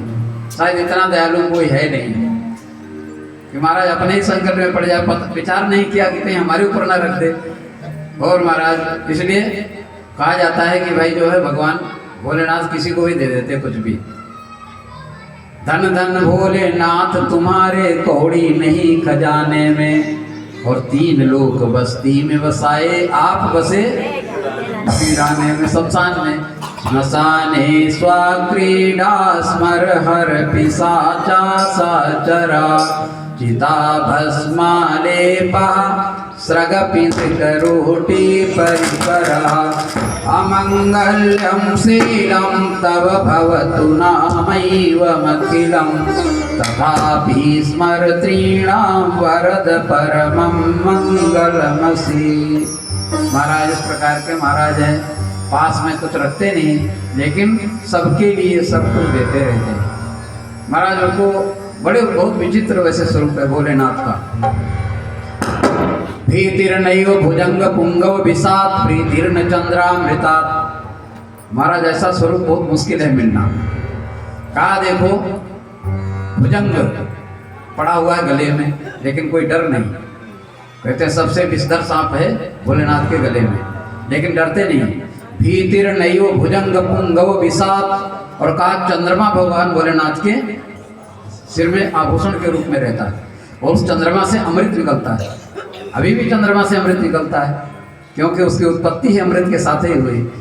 आज भी लोग शरद पूर्णिमा के दिन लोग खीर बना के रखते हैं, और उसी से औषधियाँ जो है परिपुष्ट होती हैं। औषधियों में जो शक्ति आती कहाँ से आती है? चंद्रमा के उससे आती है, क्योंकि पुष्णामी चौषधि सर्वा सोमो भूत्वा रसात्मका। 15वें अध्याय में गीता में भगवान कहते हैं पुष्णामी चौषधि सर्वा, सारी औषधियों को मैं परिपुष्ट करता हूँ। क्या बन करके? सोमो भूत्वा, चंद्रमा बन करके। इसलिए शरद पूर्णिमा के बाद ही औषधियों में सामर्थ्य आती, शक्ति आती। उसके पहले बरसात वालियों में वो कच्ची ही मानी जाएंगी, उनमें कोई ज़्यादा वो शक्ति नहीं होती, इसलिए उससे पहले निकालनी भी नहीं चाहिए। तो यहाँ पर तो भोलेनाथ के यहाँ शिरोभूषणी भूत, और कहा वो चंद्रमा है तो उससे अमृत निकलता, लेकिन कोई प्रीति नहीं। सर्प से कोई भय नहीं, चंद्रमा के अमृत से कोई प्रीति नहीं। तो कहा भीतिर्नैव भुजंग पुंगव विषाद, प्रीतिर्न चंद्रामृतात्, ना शौचम ही कपाल दामरुन्ना, शौचम न गंगा जलात्। अच्छा माला किसकी पहनते हैं? हाँ? स्रग पिंड करोटी परिकरा। स्रग कहते हैं नृ करोटी, माने मनुष्य की खोपड़ी। मनुष्य की खोपड़ी की माला पहनते हैं महाराज। यहाँ हड्डी छू जाए तो आप नहाओगे। अभी कहीं हड्डी वड्डी पड़ी हो और आपके पाँव में लग जाए, छू जाए, तो आप कहोगे, मन में ऐसा हो जाएगा कि भाई नहाना चाहिए। और भोलेनाथ तो खोपड़ी की माला पहनते हैं, तो बोले उनको अशौच लगता होगा, अपवित्र हो जाते होंगे। कहा नहीं, ना अशौचम कपाल धाम लुढ़नाथ। तो कहा कि गंगा जी पवित्र, कहा गंगा जी सिर से बह रही, लेकिन कोई पवित्रता नहीं। कहते हैं कि देखो, शौचम न गंगा जला, गंगा जल बह रहा है लेकिन उनको पवित्र नहीं। सारी दुनिया को पवित्र कर रही गंगा जी, लेकिन उनको कोई पवित्र नहीं कर सकता। शौचम न गंगा जला नोद्वेगस्थिति भस्मनो न च सुखम गौरी स्तनालिंगनाथ। चिता भस्म लगाते हैं महाराज। मरे हुए जो लोग होते हैं उनको जब जलाया जाता है और जलने के बाद देखो उसमें आदमी का सब उसी में हो जाएगा ना, राख में।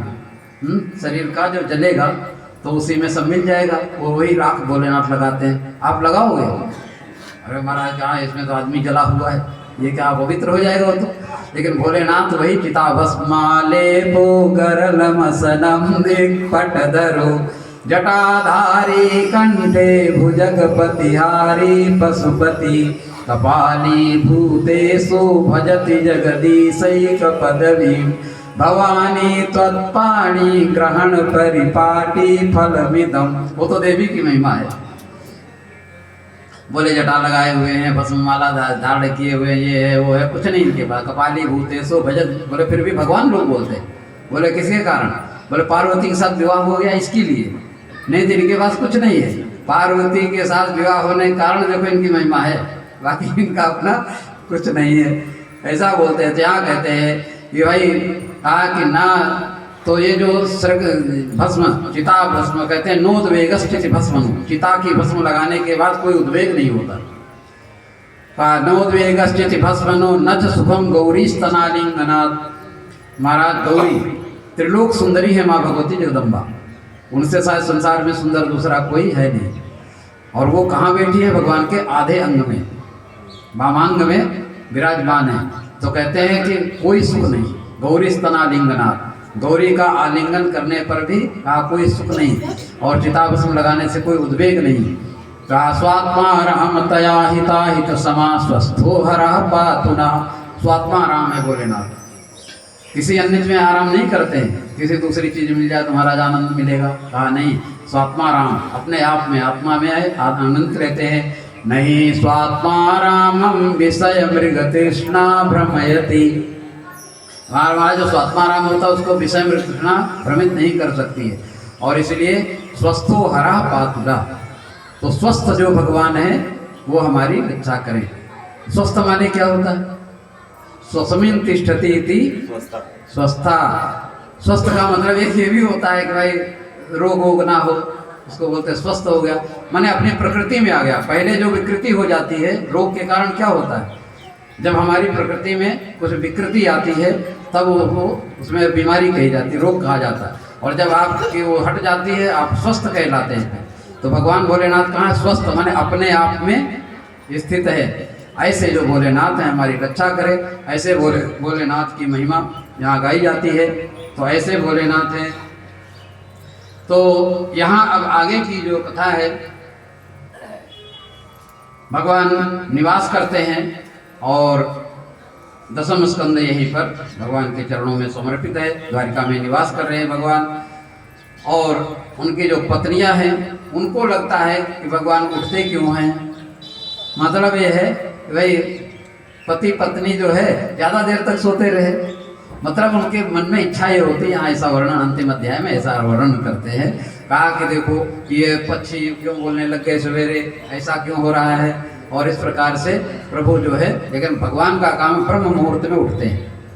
निरंतर नित्य नियम है भगवान का, उठ करके वो ध्यान करते हैं, जैसा यहाँ उनकी चर्या बताई गई। और ध्यान करने के बाद में फिर आगे की नृत्य क्रिया वे करते हैं। तो किसका ध्यान करते हैं वो तो वही जाने, वो तो स्वयं सब कुछ है, लेकिन फिर भी वो ध्यान करते हैं। तो कहा इस प्रकार लोगों को शिक्षा देते हैं कि नहीं, ध्यान अवश्य ही करना चाहिए। तो भगवान देखो शिक्षा देने के लिए आते हैं। जैसे भगवान श्री राम ने शिक्षा देने का कार्य किया है, ऐसे प्रभु भगवान भी, भगवान कभी रोए नहीं। कितना भी कुछ हुआ लेकिन भगवान श्री कृष्ण ने कभी रोया नहीं, हंसते ही रहे सदैव, कभी उन्होंने रोया नहीं। मैंने सुख दुख के समय कृत्वा, चाहे किसी कोई अवस्था आ जाए, महाराज इतनी समस्याएं थी, इतनी समस्याएं, यहाँ एक दो घर वाली हो, समस्या ही समस्याएं, शत्रु फिर अलग, इतने दुश्मन पाल रखे थे भगवान ने, अपने लिए नहीं रोए। देखो ऐसा है। वैसे दूसरों के लिए भी भगवान इस तरह से नहीं रोते हैं। कोई दुखी हो, किसके लिए रोएंगे भगवान? हाँ, कोई भक्त वक्त के लिए कभी कभी ऐसा जरूरत पड़ जाए, लेकिन उस तरह से भगवान ऐसा इस तरह से कोई दुख के कारण भी रोते हैं, ऐसी बात नहीं है। अब एकादश स्कंद यहाँ से शुरू होता है। तो एकादश स्कंद में भगवान ने सारा काम कर दिया है, दैत्यों का वध हो चुका है, महाभारत के द्वारा भी बहुत लोगों का वध करवा दिया है। और जिन जिन लोगों ने द्रौपदी के उस वस्त्रापहरण का दृश्य देखा था महाराज, जिन जिन लोगों ने देखा वो कोई बचा नहीं, और उनके अनुयायी जितने थे, सहयोगी जो थे, सबको कहा कि इस प्रकार से भगवान ने काम कर दिया। और अब उन्होंने सोचा कि अब क्या करें, हमारा ही परिवार इतना बड़ा हो गया है और यही ज़्यादा भगवान का आश्रय लेकर के महाराज किसी को कुछ समझे नहीं यदुवंशी, कुछ भी करने लग गए। भगवान ने कहा अब जो है इनको भी ठिकाने लगाना पड़ेगा। महाराज ऋषियों का आह्वान कर दिया, संकल्प किया, विश्वामित्रो असिता कर्णो दुर्वासा भृगु अंगिरा। दुर्वासा ऋषि आ गए, भृगु अंगिरा आदि सारे ऋषि आ गए, कश्यप वामदेव अत्रि वशिष्ठ नारद आदि, और ठहर गए आकर के, और महाराज सेवा होने लग गई। एक दिन भगवान के ही पुत्र प्रद्युम्नादि और सांब को, बहुत सुंदर थे सांब, उनको धोती वोती पहनाई, बढ़िया सुंदर साड़ी, और जो स्त्री का रूप बनाया, घूंघट भी लंबा निकाल दिया, पेट पर कपड़ा बांध दिया, लगे कि भाई ये जो है गर्भवती है। लेकर के गए लोग उनके पास, महात्माओं के पास, कहा महाराज आप लोग अंतर्यामी हो, बताओ महाराज ये क्या करेगी, पुत्र होगा कि पुत्री होगी? बाकी ऋषि तो नहीं बोले, दुर्वासा ऋषि जो थे वहीं, उन्होंने कहा मूर्खों, ना पुत्र होगा ना पुत्री होगी, इसमें एक होगा मूसल, और उसी से सारे यदुवंश का संहार हो गया। महाराज डर गए लोग। वो लेकर के जब देखा खोल के कपड़ा उपड़ा बाहर आके, तो देखा सही में मूसल निकला इतना बड़ा। उसमें लोहा लगाते हैं लोग, मूसल जो धान कूटते हैं ना, तो ऐसे पकड़ते हैं तो नीचे एक लोहा लगता है थोड़ा सा, सांब बोलते हैं उसका नाम है सांब। देखो वही शायद वही सांब जो था भगवान का जो पुत्र है सांब, जो स्त्री बन करके, तो वो मुख्य था, तो उसी को नाम सांब है। और महाराज उग्रसेन के पास गए लोग, भगवान के पास नहीं गए। भगवान सब जानते हैं क्या हो रहा है, लेकिन भगवान के पास ना जाके उग्रसेन ने कहा डरने की कोई बात नहीं, इसको चूर्ण बना दो, पूरा लकड़ी तो है मूसल, इसको चूर्ण बना के फेंक दो उधर। और महाराज बाकी तो चूर्ण बन गया, लेकिन जो लोहा था वो उसको वैसे फेंक दिया, तो वो जो चूर्ण था वो तो ऐरका नाम की घास बन जाती है तलवार जैसी, और जो वो सांब था उसको वैसे फेंका, उसको किसी मछली ने ग्रहण कर लिया। और फिर जरा नाम का एक व्याध था, उसके हाथ लग गई वो मछली, वो निकला उसके पेट से लोहा, उसने बाण बनाया, बाण के आगे वो जो लोहा लगता है वो उसने बनाया। और महाराज इस प्रकार से अब भगवान को सब पता है ये सब, क्योंकि अब निमित्त तो बन ही गया, ऋषि निमित्त बन गए।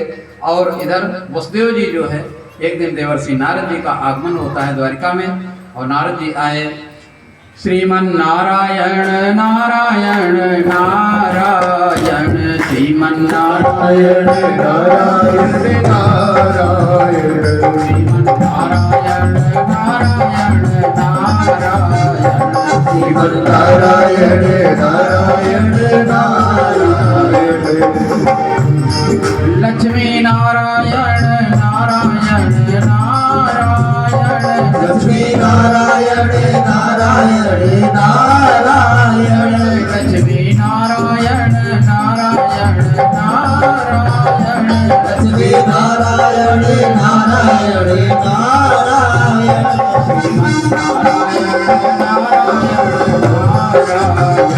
श्रीमन नारायण नारायण नारायण,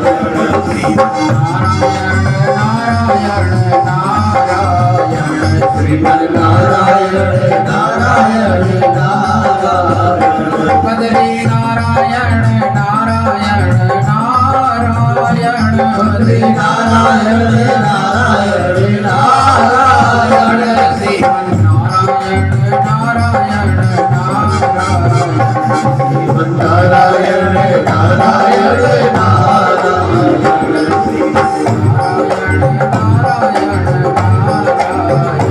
श्रीमन नारायण नारायण नारायण। नारद जी का आगमन हुआ, वसुदेव जी ने बड़ा स्वागत सम्मान किया। वैसे वसुदेव जी को नारद जी पसंद नहीं थे, क्योंकि किसी गृहस्थी के यहाँ बाबा जी बार बार आए ना, तो गृहस्थी सोचेगा ये बाबा जी हमारे यहाँ बार बार क्यों आते भाई, रोज जब देखो तब खड़े, जब देखो तब खड़े। नारद जी का आगमन प्रायः होता ही रहता था, भगवान के दर्शन के बहाने आते थे। अब वसुदेव जी को लगता था कि कहीं क्या मतलब है ये रोज रोज, लेकिन आज उनकी भावना बदली। उन्होंने कहा प्रभु हम अपने कल्याण के बारे में कुछ सोच रहे हैं, हमारा कल्याण कैसे होगा, महाराज कुछ बताइए। यदृच्छया श्रद्धयो मृत्यु मुच्यते सर्वयोगता। वसुदेव जी कहते हैं महाराज आप जैसे महापुरुषों की कृपा हो जाए और हमें कुछ परमात्मा के बारे में बताइए। और महाराज सुखदेव जी महाराज कहते हैं जब नारद जी ने ऐसा सुना तो कहते हैं कि राजन तुम्हारी बुद्धि बड़ी व्यवस्थित है, और इसीलिए कहा कि देखो भगवान के बारे में सुन करके, पढ़ करके, ध्यान करके, आदर करके सद्या पुनाति, व्यक्ति शीघ्र ही पवित्र हो जाता है, क्योंकि पुण्य श्रवण कीर्तना भगवान को कहा जाता है। राजन अंत में एक कथा सुनाते हैं, कहा कि आर्षभाणाम ऋषभ महाराज के, ऋषभदेव भगवान के 100 पुत्र हुए थे। 100 पुत्रों में से 9 योगेश्वर बन गए थे। उनकी कथा वहाँ नहीं आई थी, यहाँ पर वो कथा कही जा रही है। तो यहाँ सुनाते हैं कि सबसे पहले कौन कौन थे वो, तो कहते हैं कवि हरिर अंतरिक्षा प्रबुद्धा पिप्पलायन आविर्होत्र तदमिला चमसा कर भाजना। ये 9 योगेश्वर थे। कहा कि महाराज एक समय की बात है, और वो जो राजा निमि थे, निमि का यज्ञ था, और उनके यज्ञ में महाराज ये आ गए 9 के 9 एक साथ। जब आए तो राजा ने देखते ही, महाराज ये कहीं भी जा सकते थे, इनको कोई रोक टोक नहीं थी, जैसे कि सनक सनंदन सनातन, बस इसी प्रकार से सिद्ध थे ये लोग, और कहीं भी चले जाते थे। और इस प्रकार से वात रसना मतलब सदैव निर्वस्त्र रहते थे, जैसे सनक सनंदन आदि रहते हैं, कोई कपड़े वपड़े थोड़े पहनते हैं, इसी प्रकार से ये लोग भी रहते थे। और महाराज ये जो है आ गए राजा के यज्ञ में, अव्याहतेष्ट गतया, इनकी गति कहीं रुकती नहीं थी, सदैव कहीं भी जा सकते थे। और महाराज इस प्रकार से, और वो जब आए थे एकदा निमे सत्रम, निमि के सत्र में आ गए यज्ञ में, और उनको जब देखा इन्होंने सूर्य के समान महाराज होते, महाराज सारे यजमान खड़े हो गए और अग्नियाँ खड़ी हो जाती हैं। उनके स्वागत सम्मान में राजा ने उनकी पूजा किया, आसन पर बैठाया, और महाराज विराजमान हो गए 9 लोग। राजा ने यहाँ पर उनसे आगे प्रश्न किया कि मन्ने भगवता साक्षात पार्षदानो मधुदुषा विष्णुर्भूतानि लोकानां पावनाय चरन्ति दुर्लभो मानुषो लोको देहो देहिनां क्षणभंगुरा तत्रापि दुर्लभम मन्ने वैकुंठ प्रिय दर्शना। महाराज संसार में दुर्लभ मानव शरीर है कि बड़े भाग मानुष तनु पावा, बड़े भाग्य मानुष तनु पावा, सुर दुर्लभ सद्ग्रंथन गावा, सुर दुर्लभ सद्ग्रंथन गावा, साधन धाम मोक्ष कर द्वारा, साधन धाम मोक्ष कर द्वारा, पाई न जे परलोक समारा, पाई न जे परलोक समारा, पाई न जे परलोक समारा, पाई न जे परलोक समारा। राजा कहते हैं, ये तो भगवान श्री राम का उपदेश था। यहाँ राजा कह रहे हैं कि महाराज मनुष्य देह बहुत दुर्लभ है, वैसे सारी योनियाँ सूकर कुकर जल्दी मिल जाती हैं, लेकिन मानव शरीर बहुत दुर्लभ है। इसलिए भगवान शंकराचार्य कहते हैं कि दुर्लभम त्रयमेव तद्देवानुग्रह हेतुकम मनुष्यत्वम मुमुक्षुत्वम महापुरुष संश्रया। ये 3 चीजें सबसे दुर्लभ हैं। एक तो मनुष्यत्वम, मनुष्यता प्राप्त होना। ऐसे मनुष्य शरीर तो मिल जाता है, लेकिन मनुष्यता नहीं आती। जैसे कहते हैं ना, आज भी लोग दिखाई देते हैं पशु के जैसे, माने ऊपर से तो मनुष्य दिखाई दे रहे हैं, लेकिन अंदर से क्या है, तो कहा अंदर से असुर बने घूम रहे हैं, पशु बने घूम रहे हैं। वो कहते हैं एक बार की बात है, एक महात्मा जी बैठे ध्यान कर रहे थे कंबल ओढ़े हुए, तो कोई भगत आता था तो महाराज बोले कि उसने कहा कि महाराज कुछ नई चीज़ दिखाओ। उन्होंने कहा अच्छा ठीक है, ये कंबल ओढ़ के देखो, ऊपर डालो। सिर पर डाला उसने तो महाराज अलग अलग प्रकार के लोग दिखाई देने लग गए। कोई कुत्ते बिल्ली दिख रहे, कोई कुछ दिख रहा, कोई कुछ दिख रहा। आदमी जो थे, उसने सोचा चलो घर चलते हैं, घरवाली को भी देख लेते हैं। महाराज गया, वो झाड़ू लगा रही थी, सवेरे सवेरे की बात थी। उसको दिखाई दे तो बहुत विचित्र प्राणी है। जब कंबल डाला फिर उतार के देखा तो अपनी घरवाली दिखाई दे रही। फिर डाला उसने, 2-3 बार उसने ऐसे किया तो घरवाली ने देखा ये क्या देख रहा है, बार बार उतार के उसने छीन लिया। छीन करके उसने फिर डाल लिया। उसने डाला तो इसकी ओर देखा तो ये विचित्र दिखाई देने लगा उसका घरवाला, कोई जीव जंतु दिखाई दिया दूसरा।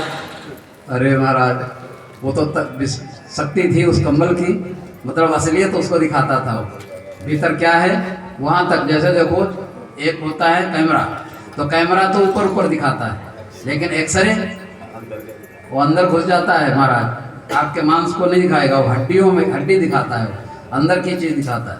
तो ऐसे ही कहा कि महाराज ये जो लोग दिखाई तो जरूर देते हैं मनुष्य के जैसे, लेकिन तो कहा कि मनुष्यत्व मुमुक्षुत्व, अच्छा मनुष्य होकर के मनुष्य मोक्षाचार्य हो जाए, हाँ मोक्ष की इच्छा, उसको कहते हैं मुमुक्षा।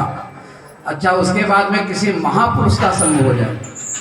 जब तक किसी महापुरुष का संग नहीं होगा महाराज तब तक उद्धार होने वाला नहीं है। इसलिए 3 चीज़ें बहुत दुर्लभ है। तो यही बात यहाँ कहते हैं महाराज, हम चाहते हैं कहा कि आत्यंतिक क्षेम हमारा कैसे होगा। कर्मकांड में तो लग रहे थे, लेकिन उन्होंने कहा हमारा आत्यंतिक कल्याण कैसे होगा। तब यहाँ इन्होंने, और इनमें नारद जी कहते हैं वसुदेव जी को सुना रहे, महाराज उसमें सबसे बड़े योगेश्वर थे कवि। उन्होंने पूछा, कहा कि ये जो भागवत धर्म महाराज हमको सुनाइए, भागवत धर्म भगवान के भक्तों का क्या धर्म है। कि मन्ने कुतश्चित् भयमच्युतस्य पादाम्बुजोपासनमत्र नित्यम् उद्विग्न बुद्धेरसदात्म भावात् विश्वात्मना यत्र निवर्तते भी। कहा कि राजन मैं तो ये मानता हूँ, मन्ने कुतश्चित् भयमच्युतस्य, जो भगवान की शरण लेता है वही निर्भय होता है। नहीं तो आप दुनिया में कहीं चले जाओ महाराज, भय आपका पीछा नहीं छोड़ेगा।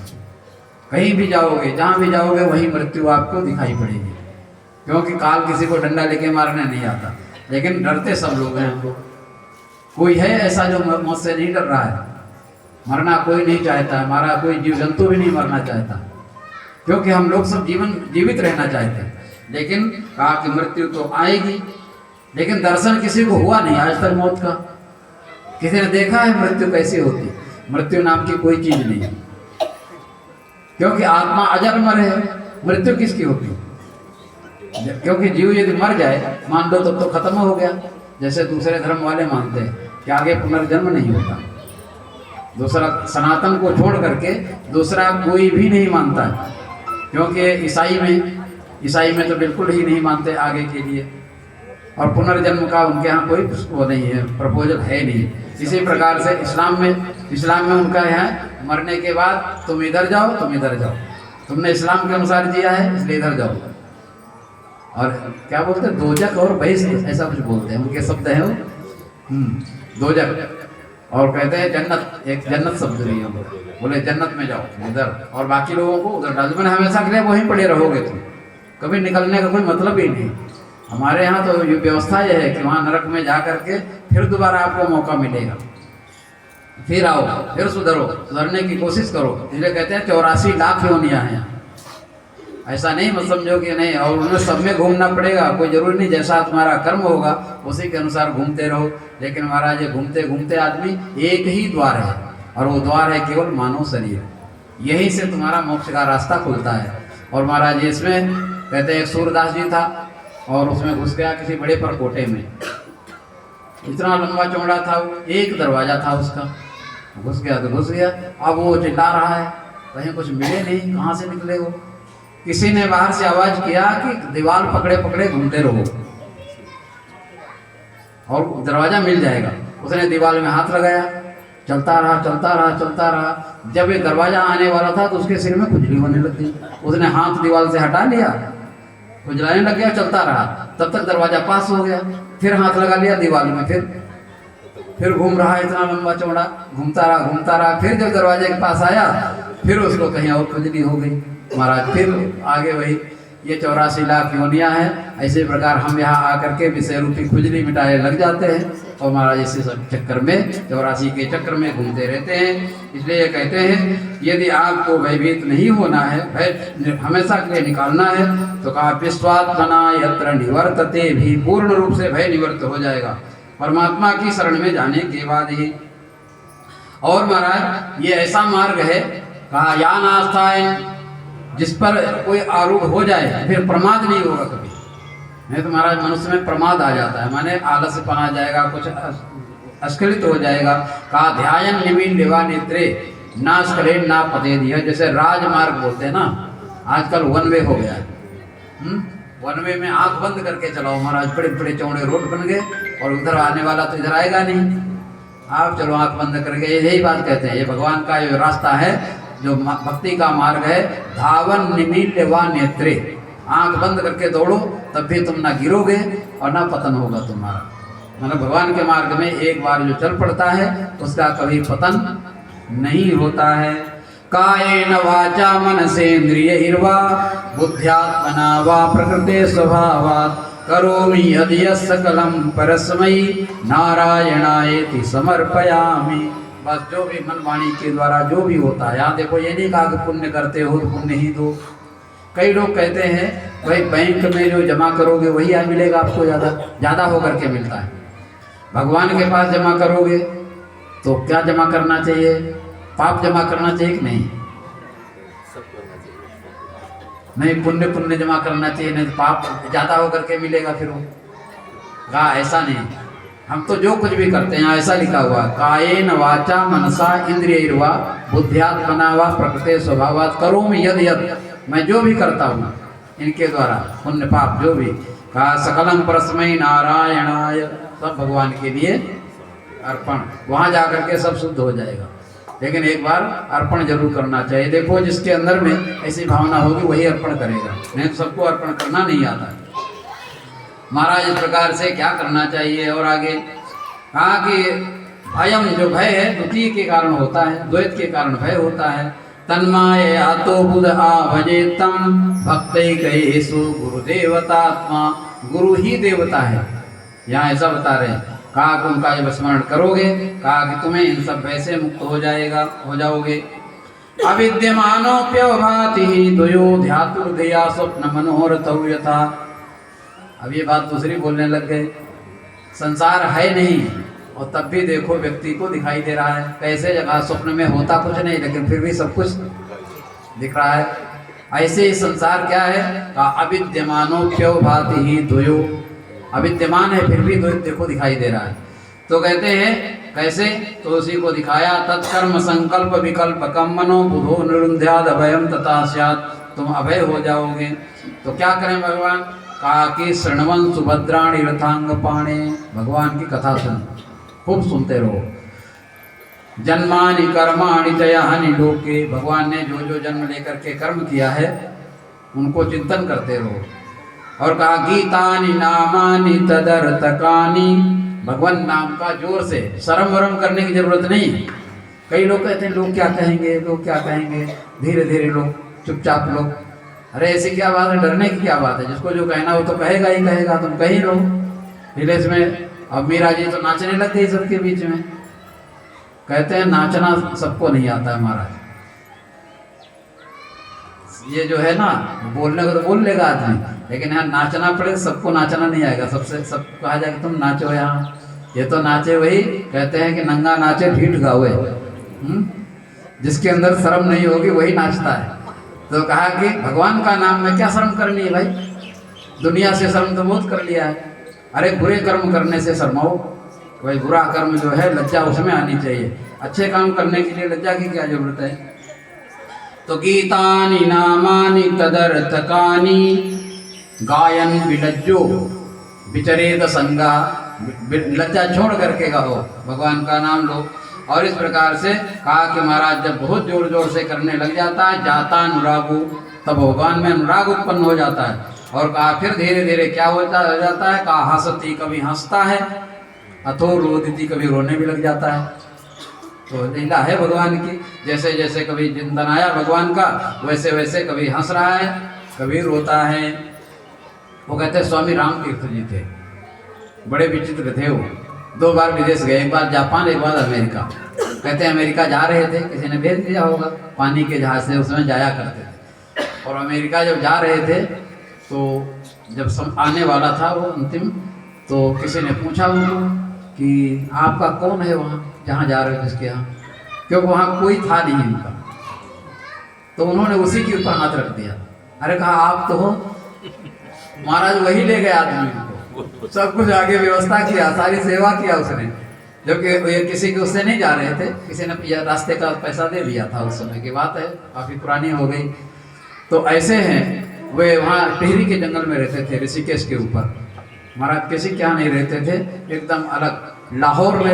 लाहौर के थे वो, जब भारत सब एक था। और महाराज रोते रहते थे भगवान की याद में। कहते उनका तकिया गीला हो जाता था पूरा। पत्नी रोज आना वो करे, पत्नी भक्ति थी नहीं उसके अंदर। और महाराज वो जो है वो देखे कि ये क्या, ये गीला क्यों होता है। उसको पता चला कि ये रोते रहते हैं भगवान की याद में। अंतिम में उन्होंने देखा कि अब ज़्यादा दिन हम रह नहीं पाएंगे, और वो भक्ति मार्ग वाली नहीं थी, वो विरोध किया करती थी।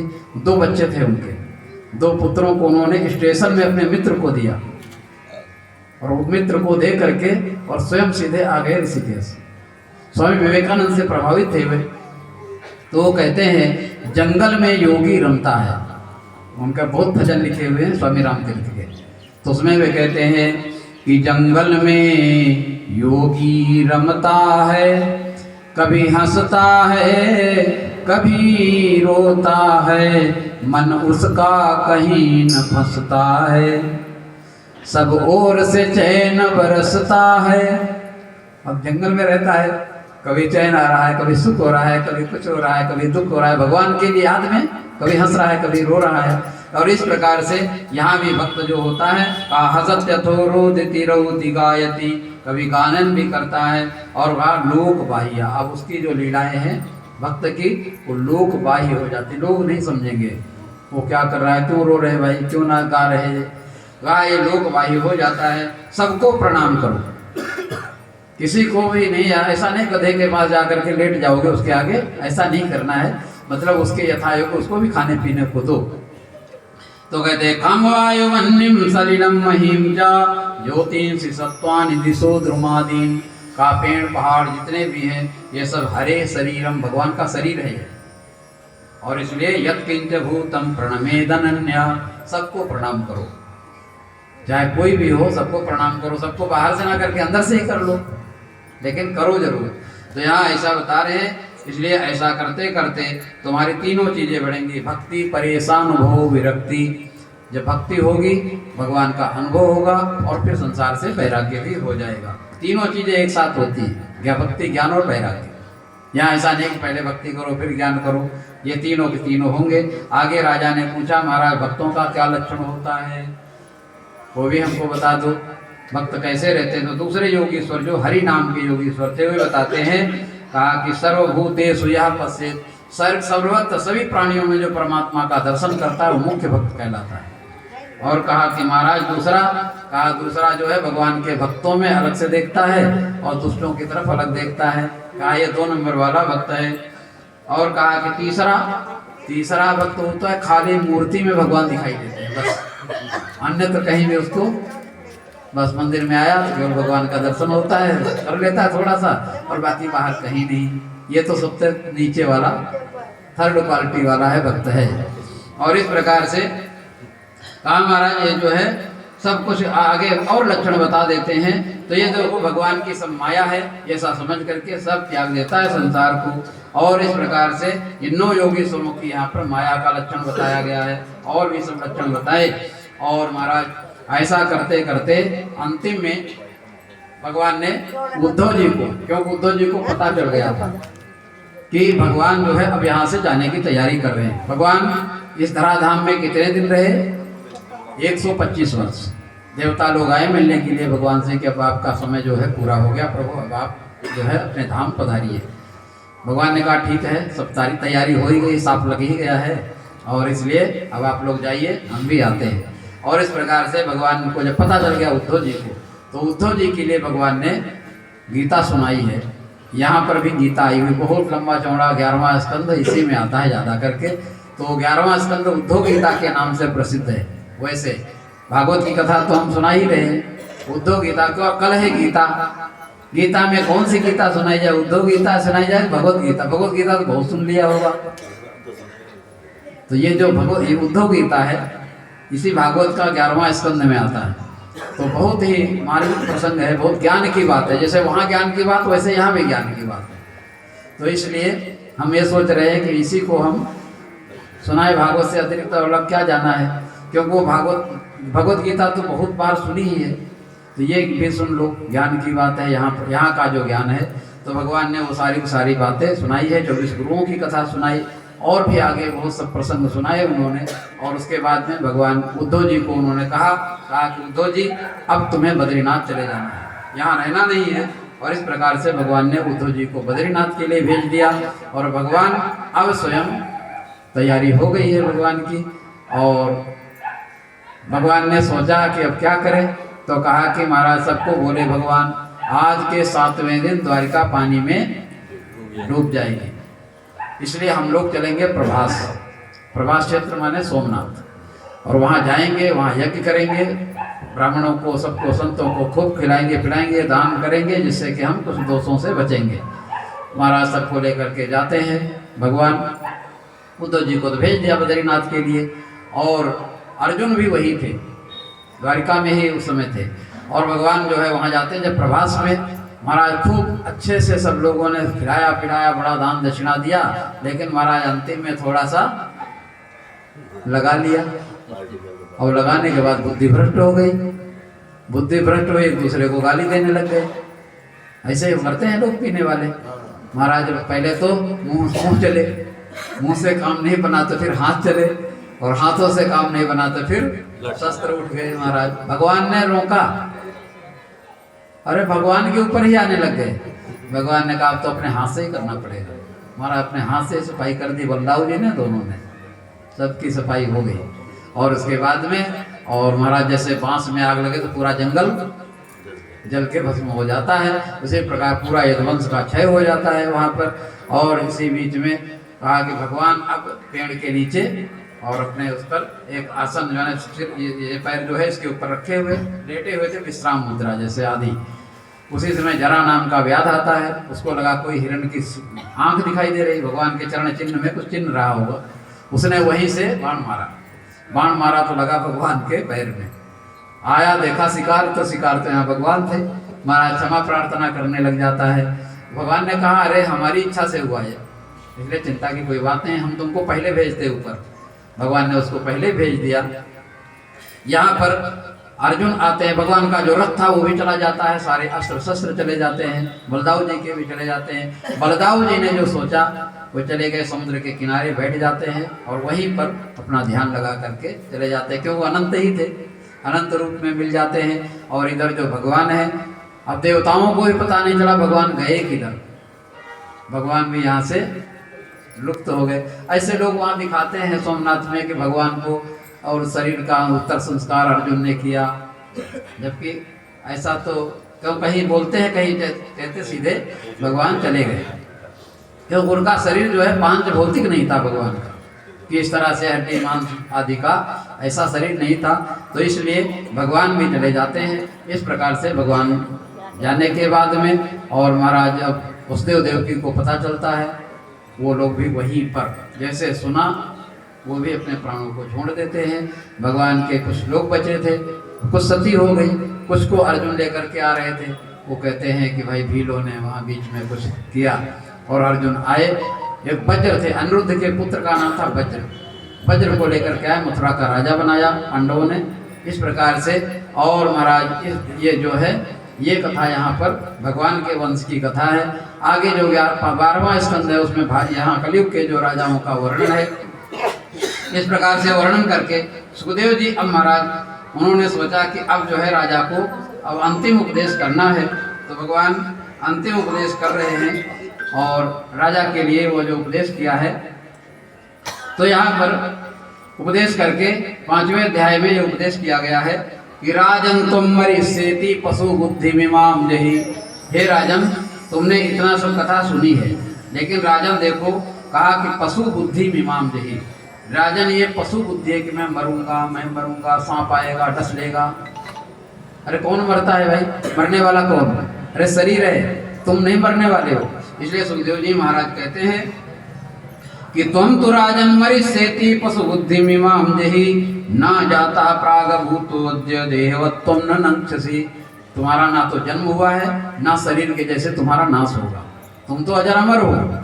इस प्रकार से ज्ञान दिया सुखदेव जी महाराज ने और कहा कि देखो ये शरीर तो चलता रहता है बीज अंकुर के समान, और घट भिन्ने यथाकाशा, ये तत्व ज्ञान की बात है। जैसे घट के फूट जाने पर आकाश में मिल जाता है, ऐसे शरीर नष्ट हुआ, आत्मा परमात्मा में मिल जाती है। इस प्रकार से कहा कि राजन, जब ऐसा उन्होंने ज्ञान दिया तो राजा ने देखो क्या अनुभव दिया। यहाँ राजा ने अंतिम में बोला का सिद्धोस्मी अनुग्रहीतोस्मी। महाराज भागवत देखो 7 दिन सुन करके और वे अनुग्रहित हो गए। उन्होंने कहा महाराज मैं सिद्ध हो गया हूँ। राजा ने ऐसा कहा सिद्धोस्मी अनुग्रहीतोस्मी भवता करुणात्मना श्रावितम यच्च मे साक्षात अनादि निधनो हरि। आपने साक्षात भगवान की कथा सुनाई है और महाराज कहा कि ना अति अद्भुतम मन्ने, ये अद्भुत बात नहीं है कि अज्ञानियों को भी देखो आपने इस प्रकार से सुनाया। और महाराज तक्षक से अब मुझे कोई भय नहीं। आए तो थे भय के कारण, गंगा किनारे बैठे और आमरण अनशन करके बैठे थे, लेकिन वे कहते हैं कहा कि भगवान तक्षकादिभ्यो मृत्यु, कहते हैं मृत्युभ्यो ना विभेम्य हम, अब मुझे कोई भय नहीं हो रहा है। आए और कहा प्रविष्टो ब्रह्म निर्वाण, मैं तो साक्षात ब्रह्म में प्रविष्ट हो गया हूँ। तक्षक आएगा तो हमारे शरीर को नाश करेगा, हमारा क्या बिगाड़ेगा। और इस प्रकार से कहा कि हमारा अनुजानी ही माम ब्रह्मन, अब मुझे आज्ञा दीजिए जिससे मैं बैठूं आसन लगा करके। सुखदेव जी महाराज ने देखा कि हमारा शिष्य जो है अज्ञान से मुक्त हो गया, और महाराज वहाँ से सुखदेव जी महाराज उठ के चले जाते हैं और राजा बैठ जाते हैं गंगा जी के किनारे। तक्षक आता है, तक्षक ने शरीर को डसा, शरीर भस्म हो जाता है और इस प्रकार से महाराज का मोक्ष हो जाता है। बाकी उनके पुत्र ने फिर थोड़ा यज्ञ किया, सर्प यज्ञ किया, उसको आस्तिक ने आकर के रोक दिया है। तो ये श्रीमद् भागवत की जो कथा है ये इस प्रकार से राजा का जो मोक्ष है, कहा कि ये भागवत देखो किसको मोक्ष कर देती है।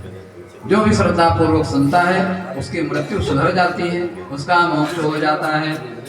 सर्व वेदांत सारम यत् श्रीमद् भागवतम इष्यते, कहा कि समस्त वेदांतों का सार है श्रीमद् भागवत। ऐसा वैसा ग्रंथ मत समझो, कथा कहानी राजा रानी, ऐसा नहीं।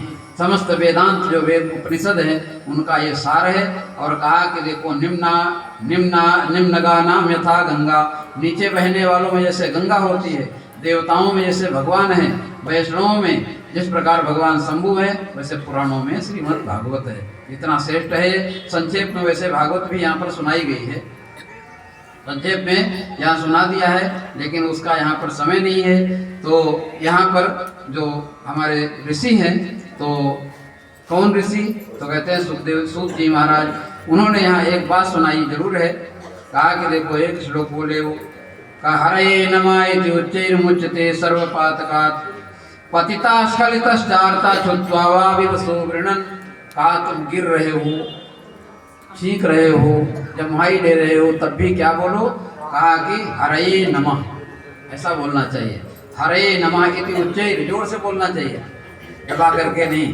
कहा तुम गिरते हुए, स्खलित होते हुए दुखी हो, अथवा भूख लगी हो, अथवा विवश हो कोई कारण से, तो कहा कि हरे नमः इति उच्चैर मुच्यते सर्व पातकात्, सारे पातक से मुक्त हो जाता है। तो 3 बार इसको बोलना चाहिए। हरे नमः, हरे नमः, हरे नमः, हरे नमः, हरे नमः, हरे नमः। इस प्रकार बोलने से सारे पापों से मुक्त हो जाता है। इसलिए तुदीयम वस्तु गोविंद नाम संकीर्तनम यस्य सर्व पाप प्रणाशनम प्रणव नमो दुख समनोतम नमामि हरिम परम। इस प्रकार भगवान को प्रणाम करके और सूत जी महाराज इस कथा को पूर्ण करते हैं। तो देखो भगवान तो सबको उद्धार कर देते हैं। कन्हैया ले चल परली पार, कन्हैया ले चल परली पार, कन्हैया ले चल परली पार, सवरिया ले चल परली पार। जहाँ विराजे राधा रानी, जहाँ विराजे राधा रानी, अंगवेली सरकार सवैया सवरिया ले चल परली पार, चल परली पार, सवरिया ले चल परली पार।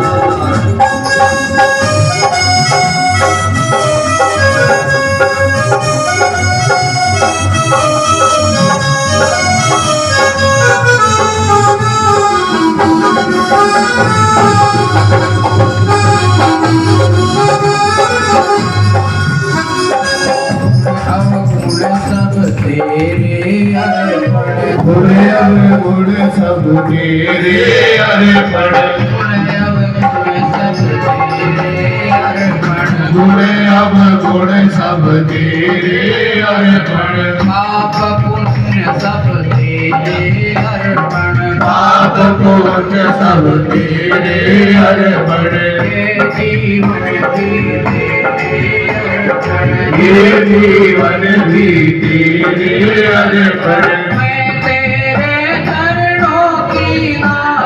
मैं तेरे चरणों की दासी, मेरे प्राण आधार सवरिया ले चल परली पार, सवरिया ले चल परली पार, सवैया ले चल परली पार, सवरिया ले चल परली पार।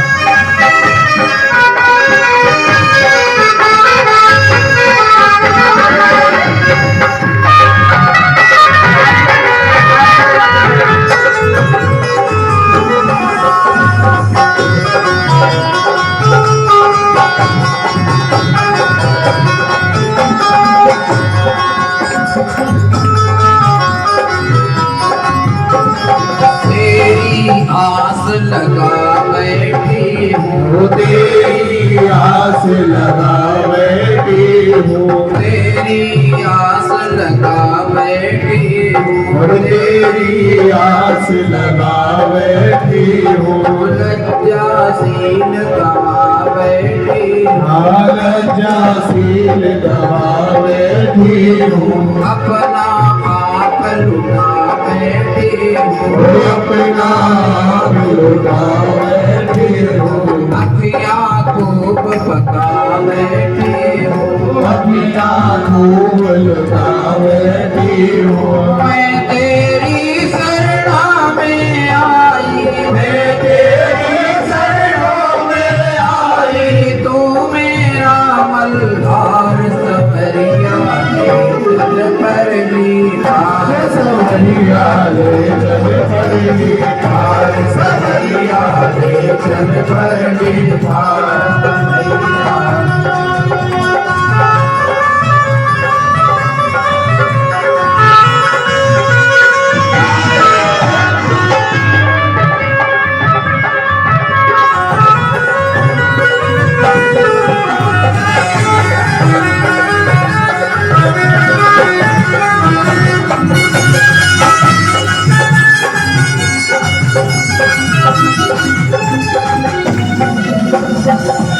तेरे बिना कोई चाह नहीं है, तेरे बिना कोई चाह नहीं है, तेरे बिना कोई चाह नहीं है, तेरे बिना कोई चाह नहीं है। बाकी बची कोई आह नहीं है, बाकी बची है आह नहीं है।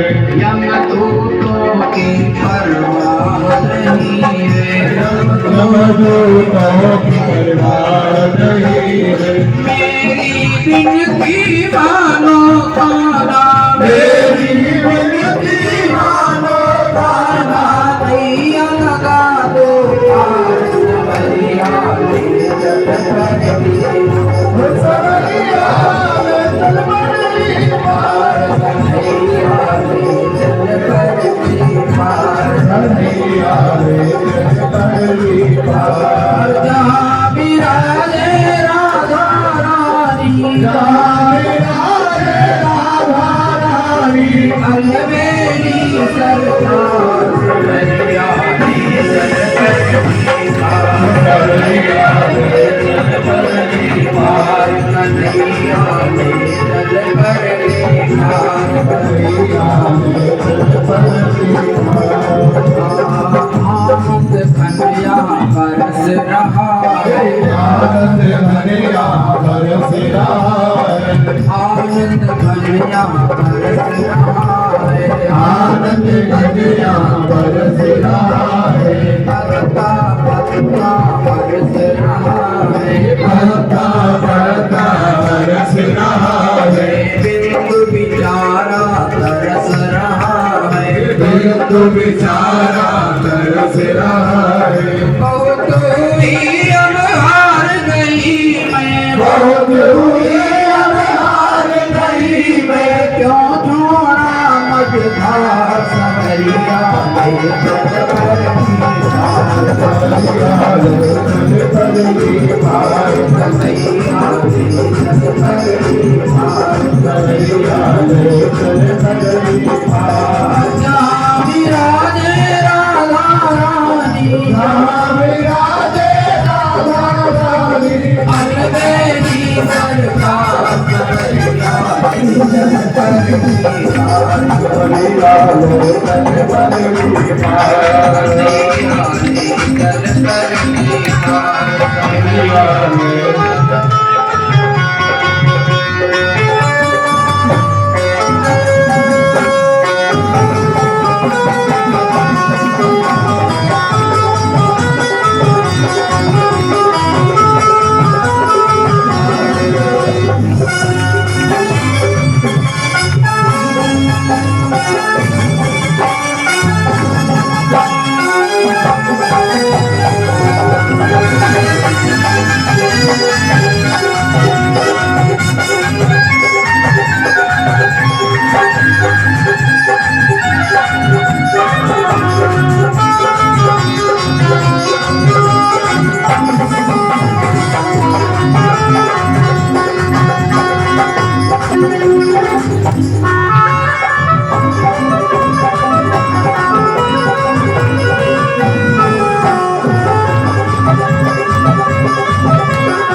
राम नाम लीला